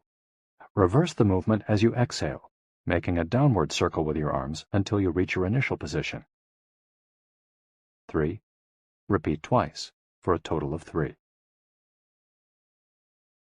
Metal. 1. Starting from earth posture, raise your arms until your hands are level with your sternum. 2. Turn your palms toward each other, about 4 inches apart, with your fingers relaxed and slightly separated, pointing upward. 3. As you inhale, move your hands away from each other until they are shoulder-width apart. 4. As you exhale, bring your hands toward each other until they are back in position 2. 5. Repeat twice for a total of 3, observing the concentration of energy as you bring your hands together in front of your lungs. Fire. 1. Starting from earth posture, bring your hands level with your heart as you inhale, with one hand slightly above the other and your palms facing each other. 2. Rotate your hands to feel the energy of your heart. 3. Turn from your waist gently to the left, keeping your torso relaxed and your forearms parallel to the ground. 4. With your palms still facing each other, separate your hands, bringing one up until it is level with your shoulder and the other down in front of your abdomen. 5. Turn from your waist gently to the right, keeping your torso relaxed and your forearms parallel to the ground. 6. As you exhale, let your hands come back together in front of your heart. 7. With your palms still facing each other, separate your hands, bringing one up until it is level with your shoulder and the other down in front of your abdomen. Completing the series. 1. Starting from earth posture, inhale as you bring your hands level with your shoulders, palms facing down. 2. As you exhale, lower your arms to rest at your sides, returning to the initial Wu Qi posture. Shiatsu. Created in Japan in the early 20th century, principally for the treatment of arthritis, Shiatsu also works on energy flow through the application of pressure with the thumbs and the palms of the hands. In combination with stretching and breathing exercises, it seeks to create equilibrium among the different elements of the body. The following quote is about the Dao Yin, a general term referring to the ancient arts meant to foster mental and physical well-being. It is not important that a Dao Yin have a name, is imitating something, or is engraved in jade. What is important is the technique and the essence of what is really practiced. Stretching and contracting, bending and lifting of the head, stepping, lying down, resting or standing, walking or stepping slowly, screaming or breathing, everything can be a Tao Yin. Ge Hong. Breathe better. Live longer. The book Shu Chen Shishu, known in the West as 10 Books on the Cultivation of Perfection, dates back to the 13th century and is a compendium of materials from diverse sources on developing the mind and body. It quotes, among others, the celebrated Chinese doctor and essayist Sun Simiao, who lived during the 6th century. Sun Simiao was a proponent of a technique called the 6 healing sounds, which involves the coordination of movement, breathing, and pronouncing sounds with the purpose of bringing our souls to a place of calm.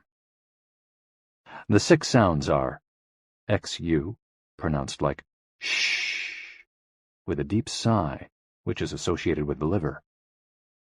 HE, pronounced like her, with a yawn, which is associated with the heart.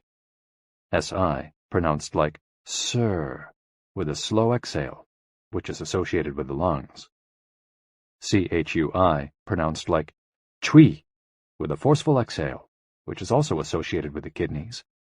HOO, pronounced like hu, which is associated with the spleen, and XI, pronounced like shi, which connects the whole body. The following poem by Sun Simiao offers clues about how to live well according to the season.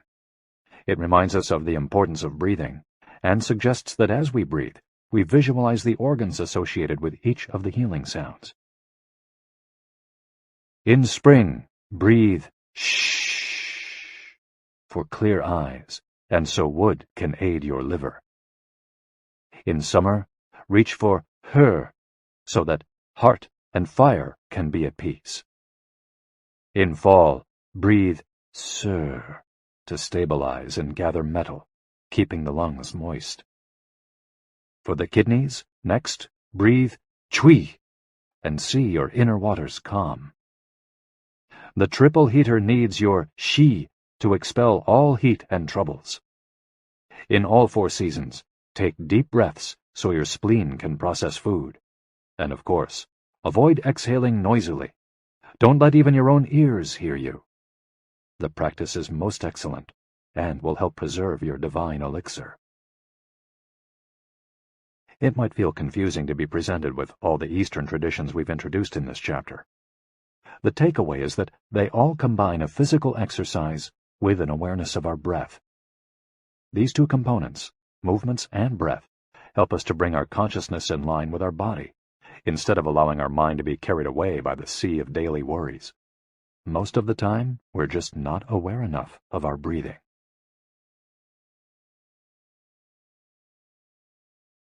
Chapter 9. Resilience and Wabi-Sabi. How to face life's challenges without letting stress and worry age you. What is resilience? One thing that everyone with a clearly defined Ikigai has in common is that they pursue their passion no matter what. They never give up, even when the cards seem stacked against them or they face one hurdle after another. We're talking about resilience, a concept that's become influential among psychologists. But resilience isn't just the ability to persevere. As we'll hear in this chapter, it's also an outlook we can cultivate to stay focused on the important things in life, rather than what is most urgent, and keep ourselves from being carried away by negative emotions. In the final section of the chapter, we'll explore techniques that go beyond resilience to cultivate anti-fragility. Sooner or later, we all have to face difficult moments, and the way we do this can make a huge difference to our quality of life. Proper training for our mind, body, and emotional resilience is essential for confronting life's ups and downs. Nana Korobia Oki. Fall 7 times. Rise 8. Japanese proverb.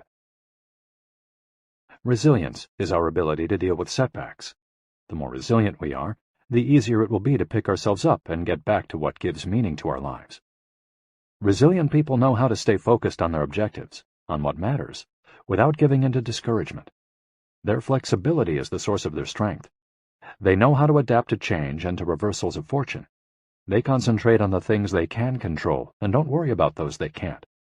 In the words of the famous Serenity Prayer by Reinhold Niebuhr, God, give us grace to accept with serenity the things that cannot be changed. Courage to change the things which should be changed, and the wisdom to distinguish the one from the other.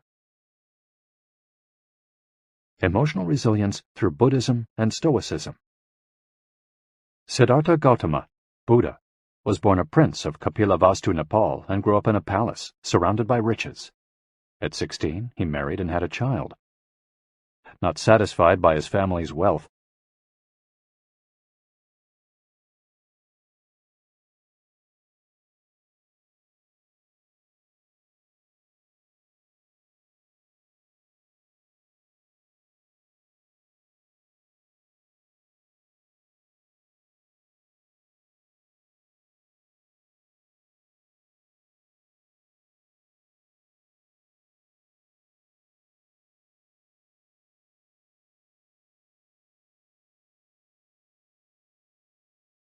he decided to try a different lifestyle and ran away from the palace to live as an ascetic. But it wasn't asceticism that he was looking for. It didn't offer the happiness and well-being he sought. Neither wealth nor extreme asceticism worked for him. He realized that a wise person should not ignore life's pleasures. A wise person can live with these pleasures, but should always remain conscious of how easy it is to be enslaved by them. Zeno of Citium began his studies with the Cynics. The Cynics also led ascetic lives, leaving behind all earthly pleasures. They lived in the street, and the only thing they owned was the clothing on their backs. Seeing that cynicism did not give him a sense of well-being, Zeno abandoned its teachings to found the school of Stoicism, which centers on the idea that there is nothing wrong with enjoying life's pleasures as long as they do not take control of your life as you enjoy them. You have to be prepared for those pleasures to disappear. The goal is not to eliminate all feelings and pleasures from our lives, as in cynicism, but to eliminate negative emotions. Since their inception, one of the objectives of both Buddhism and Stoicism has been to control pleasure, emotions, and desires. Though the philosophies are very different, both aim to curb our ego and control our negative emotions. Both Stoicism and Buddhism are, at their roots, methods for practicing well-being. According to Stoicism, our pleasures and desires are not the problem. We can enjoy them as long as they don't take control of us. The Stoics viewed those who were able to control their emotions as virtuous. What's the worst thing that could happen? We finally land our dream job, but after a little while we're already hunting for a better one. We win the lottery and buy a nice car, but then decide we can't live without a sailboat. We finally win the heart of the man or woman we've been pining for, and suddenly we find we have a wandering eye. People can be insatiable. The Stoics believe that these kinds of desires and ambitions are not worth pursuing. The objective of the virtuous person is to reach a state of tranquility, apatheia, the absence of negative feelings such as anxiety, fear, shame, vanity, and anger, and the presence of positive feelings such as happiness, love, serenity, and gratitude. In order to keep their minds virtuous, the Stoics practiced something like negative visualization. They imagined the worst thing that could happen in order to be prepared if certain privileges and pleasures were taken from them. To practice negative visualization, we have to reflect on negative events, but without worrying about them. Seneca, one of the richest men in ancient Rome, lived a life of luxury, but was, nonetheless, an active Stoic. He recommended practicing negative visualization every night before falling asleep. In fact, he not only imagined these negative situations, he actually put them into practice. For example, by living for a week without servants, or the food and drink he was used to as a wealthy man. As a result, he was able to answer the question, what's the worst thing that could happen? Meditating for healthier emotions. In addition to negative visualization and not giving in to negative emotions, another central tenet of Stoicism is knowing what we can control and what we can't, as we see in the Serenity Prayer. Worrying about things that are beyond our control accomplishes nothing. We should have a clear sense of what we can change and what we can't, which in turn will allow us to resist giving in to negative emotions. In the words of Epictetus, "It's not what happens to you, but how you react that matters." In Zen Buddhism, Meditation is a way to become aware of our desires and emotions, and thereby free ourselves from them. It's not simply a question of keeping the mind free of thoughts, but instead involves observing our thoughts and emotions as they appear, without getting carried away by them. In this way, we train our minds not to get swept up in anger, jealousy, or resentment. One of the most commonly used mantras in Buddhism focuses on controlling negative emotions. Om Mani Padme Hum, in which Om is the generosity that purifies the ego, Ma is the ethics that purifies jealousy, Ni is the patience that purifies passion and desire, Pad is the precision that purifies bias, Me is the surrender that purifies greed, and Hum is the wisdom that purifies hatred. The here and now and the impermanence of things. Another key to cultivating resilience is knowing in which time to live. Both Buddhism and Stoicism remind us that the present is all that exists, and it is the only thing we can control. Instead of worrying about the past or the future, we should appreciate things just as they are in the moment, in the now. The only moment in which you can be truly alive is the present moment, observes the Buddhist monk Thich Nhat Hanh. In addition to living in the here and now, the Stoics recommend reflecting on the impermanence of the things around us. The Roman Emperor Marcus Aurelius said that the things we love are like the leaves of a tree. They can fall at any moment with a gust of wind. He also said that changes in the world around us are not accidental, but rather form part of the essence of the universe, a rather Buddhist notion, in fact. We should never forget that everything we have and all the people we love will disappear at some point. This is something we should keep in mind, but without giving in to pessimism. Being aware of the impermanence of things does not have to make us sad. It should help us love the present moment and those who surround us. All things human are short-lived and perishable, Seneca tells us. The temporary, ephemeral, and impermanent nature of the world is central to every Buddhist discipline. Keeping this always in mind helps us avoid excessive pain in times of loss. Wabi-sabi and Ichigo Ichie. Wabi-sabi is a Japanese concept that shows us the beauty of the fleeting, changeable, and imperfect nature of the world around us. Instead of searching for beauty in perfection, we should look for it in things that are flawed, incomplete. This is why the Japanese place such value, for example, on an irregular or cracked teacup. Only things that are imperfect, incomplete, and ephemeral can truly be beautiful, because only those things resemble the natural world. A complementary Japanese concept is that of Ichigo Ichie, which could be translated as, "This moment exists only now and won't come again." It's heard most often in social gatherings as a reminder that each encounter, whether with friends, family, or strangers, is unique and will never be repeated, meaning that we should enjoy the moment and not lose ourselves in worries about the past or the future. The concept is commonly used in tea ceremonies, Zen meditation, and Japanese martial arts, all of which place emphasis on being present in the moment. In the West, we've grown accustomed to the permanence of the stone buildings and cathedrals of Europe, which sometimes gives us the sense that nothing changes, making us forget about the passage of time. Greco-Roman architecture adores symmetry, sharp lines, imposing facades, and buildings and statues of the gods that outlast the centuries. Japanese architecture, on the other hand, doesn't try to be imposing or perfect, because it is built in the spirit of wabi-sabi. The tradition of making structures out of wood presupposes their impermanence and the need for future generations to rebuild them. Japanese culture accepts the fleeting nature of the human being and everything we create. The grand shrine of Ise, for example, has been rebuilt every 20 years for centuries. The most important thing is not to keep the building standing for generations, but to preserve customs and traditions, things that can withstand the passage of time better than structures made by human hands. The key is to accept that there are certain things over which we have no control, like the passage of time and the ephemeral nature of the world around us. Ichigo Ichie teaches us to focus on the present and enjoy each moment that life brings us. This is why it's so important to find and pursue our Ikigai. Wabi-sabi teaches us to appreciate the beauty of imperfection as an opportunity for growth. Beyond resilience. Anti-fragility.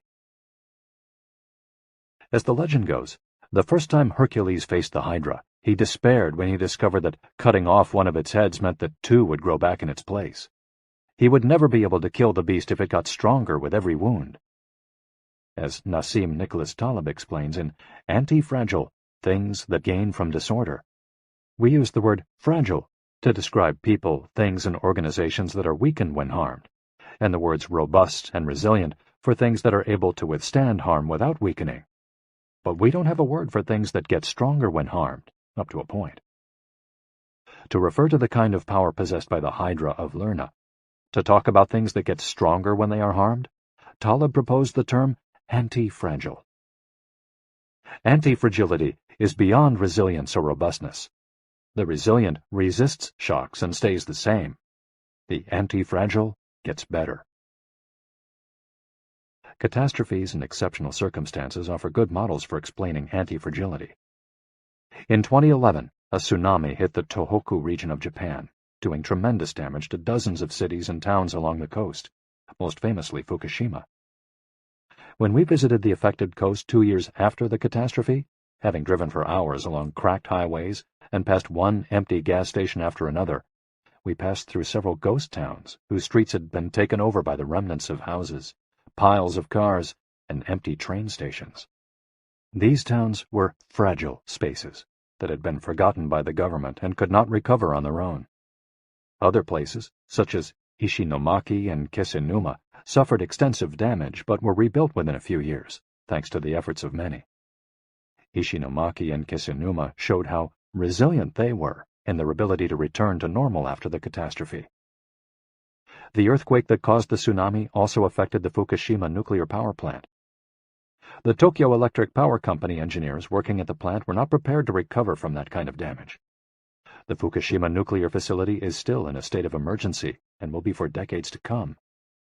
It demonstrated its fragility in the face of an unprecedented catastrophe. The Japanese financial markets closed minutes after the earthquake. Which businesses did the best in the aftermath? Stock in big construction companies has been steadily on the rise since 2011. The need to rebuild the entire coast of Tohoku is a boon for construction.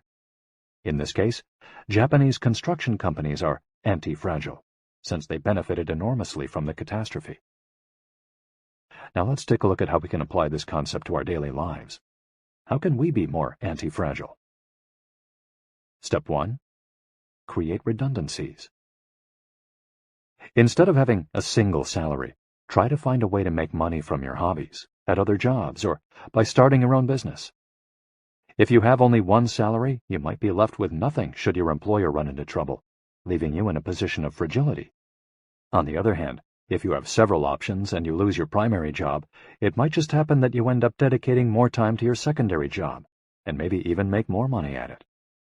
You would have beaten that stroke of bad luck, and would be, in that case, anti-fragile.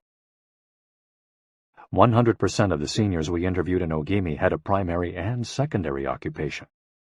Most of them kept a vegetable garden as a secondary job and sold their produce at the local market. The same idea goes for friendships and personal interests. It's just a matter, as the saying goes, of not putting all your eggs in one basket. In the sphere of romantic relationships, there are those who focus all their energy on their partner and make him or her their whole world. Those people lose everything if the relationship doesn't work out. Whereas, if they've cultivated strong friendships and a full life along the way, they'll be in a better position to move on at the end of a relationship. They'll be anti-fragile. Right now, you might be thinking, I don't need more than one salary, and I'm happy with the friends I've always had. Why should I add anything new? It might seem like a waste of time to add variation to our lives because extraordinary things don't ordinarily happen. We slip into a comfort zone. But the unexpected always happens, sooner or later. Step 2. Bet conservatively in certain areas and take many small risks in others. The world of finance turns out to be very useful in explaining this concept. If you have $10,000 saved up, you might put $9,000 of that into an index fund or fixed-term deposit and invest the remaining $1,000 in 10 startups with huge growth potential, say $100 in each. One possible scenario is that 3 of the companies fail. You lose $300. The value of 3 other companies goes down. You lose another $100 or $200. The value of 3 goes up. You make $100 or $200. And the value of one of the startups increases 20-fold. You make nearly $2,000, or maybe even more. You still make money, even if 3 of the businesses go completely belly up. You've benefited from the damage, just like the Hydra. The key to becoming anti-fragile is taking on small risks that might lead to great reward without exposing ourselves to dangers that might sink us, such as investing $10,000 in a fund of questionable reputation that we saw advertised in the newspaper. Step 3. Get rid of the things that make you fragile. We're taking the negative route for this exercise. Ask yourself, what makes me fragile? Certain people, things, and habits generate losses for us and make us vulnerable. Who and what are they? When we make our New Year's resolutions, we tend to emphasize adding new challenges to our lives. It's great to have this kind of objective, but setting good riddance goals can have an even bigger impact. For example, stop snacking between meals. Eat sweets only once a week. Gradually pay off all debt. Avoid spending time with toxic people. Avoid spending time doing things we don't enjoy simply because we feel obligated to do them. Spend no more than 20 minutes on Facebook each day. To build resilience into our lives, we shouldn't fear adversity because each setback is an opportunity for growth. If we adopt an anti-fragile attitude, we'll find a way to get stronger with every blow, refining our lifestyle and staying focused on our Ikigai. Taking a hit or two can be viewed as either a misfortune or an experience that we can apply to all areas of our lives as we continually make corrections and set new and better goals.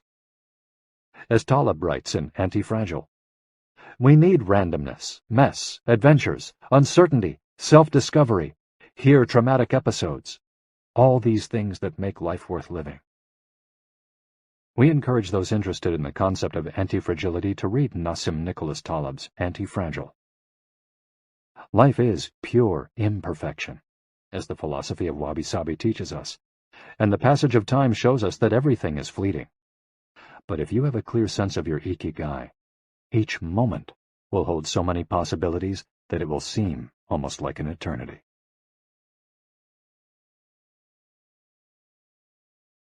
Epilogue. Ikigai, the Art of Living. Mitsuo Aida was one of the most important calligraphers and haikuists of the 20th century. He is yet another example of a Japanese person who dedicated his life to a very specific Ikigai, communicating emotions with 17-syllable poems using a shodo calligraphy brush. Many of Aida's haikus philosophize about the importance of the present moment and the passage of time. One could be translated as, "In the here and now, the only thing in my life is your life." In another poem, Aida writes simply, "Here, now." It is an artwork that seeks to evoke feelings of mono no aware, a melancholy appreciation of the ephemeral. The following poem touches on one of the secrets of bringing Ikigai into our lives. Happiness is always determined by your heart. And one last one, also by Aida, is keep going. Don't change your path. Once you discover your Ikigai, pursuing it and nurturing it every day will bring meaning to your life. The moment your life has this purpose, you will achieve a happy state of flow in all you do, like the calligrapher at his canvas, or the chef who, after half a century, still prepares sushi for his patrons with love. Conclusion. Our Ikigai is different for all of us, but one thing we have in common is that we're all searching for meaning. When we spend our days feeling connected to what is meaningful to us, we live more fully. When we lose the connection, we feel despair. Modern life estranges us more and more from our true nature, making it very easy for us to lead lives lacking in meaning. Powerful forces and incentives, money, power, attention, success, distract us on a daily basis. Don't let them take over your life. Our intuition and curiosity are very powerful internal compasses to help us connect with our Ikigai. Follow those things you enjoy, and get away from or change those you dislike. Be led by your curiosity, and keep busy by doing things that fill you with meaning and happiness. It doesn't need to be a big thing. We might find meaning in being good parents or in helping our neighbors. There is no perfect strategy to connecting with our Ikigai. But what we've learned from the Okinawans is that we should not worry too much about finding it. Life is not a problem to be solved. Just remember to have something that keeps you busy doing what you love while being surrounded by the people who love you. The 10 Rules of Ikigai. We'll conclude this journey with 10 rules we've distilled from the wisdom of the long-lived residents of Ogimi. 1. Stay active. Don't retire. Those who give up the things they love doing and do well lose their purpose in life. That's why it's so important to keep doing things of value, making progress, bringing beauty or utility to others, helping out, and shaping the world around you, even after your official professional activity has ended. 2. Take it slow. Being in a hurry is inversely proportional to quality of life. As the old saying goes, walk slowly and you'll go far. When we leave urgency behind, life and time take on new meaning. 3. Don't fill your stomach. Less is more when it comes to eating for long life, too. According to the 80% rule, in order to stay healthier longer, we should eat a little less than our hunger demands, instead of stuffing ourselves. 4. Surround yourself with good friends. Friends are the best medicine. There for confiding worries over a good chat, sharing stories that brighten your day, getting advice, having fun, dreaming, in other words, living. 5. Get in shape for your next birthday. Water moves. It is at its best when it flows fresh and doesn't stagnate. The body you move through life in needs a bit of daily maintenance to keep it running for a long time. Plus, exercise releases hormones that make us feel happy. 6. Smile. A cheerful attitude is not only relaxing, it also helps make friends. It's good to recognize the things that aren't so great, but we should never forget what a privilege it is to be in the here and now, in a world so full of possibilities. 7. Reconnect with nature. Though most people live in cities these days, human beings are made to be part of the natural world. We should return to it often to recharge our batteries.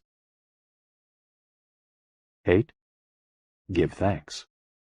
To your ancestors, to nature, which provides you with the air you breathe and the food you eat. To your friends and family, to everything that brightens your days and makes you feel lucky to be alive.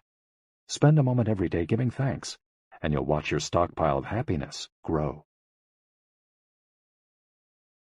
9. Live in the moment.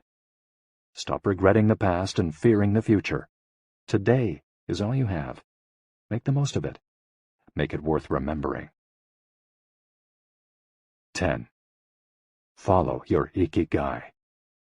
There is a passion inside you, a unique talent that gives meaning to your days and drives you to share the very best of yourself until the very end. If you don't know what your Ikigai is yet, as Viktor Frankl says, your mission is to discover it. The authors of this audiobook wish you a long, happy, and purposeful life. Thank you for joining us. Hector Garcia and Francesc Miralles. Thanks for watching this video. Please share your valuable feedback in comment box.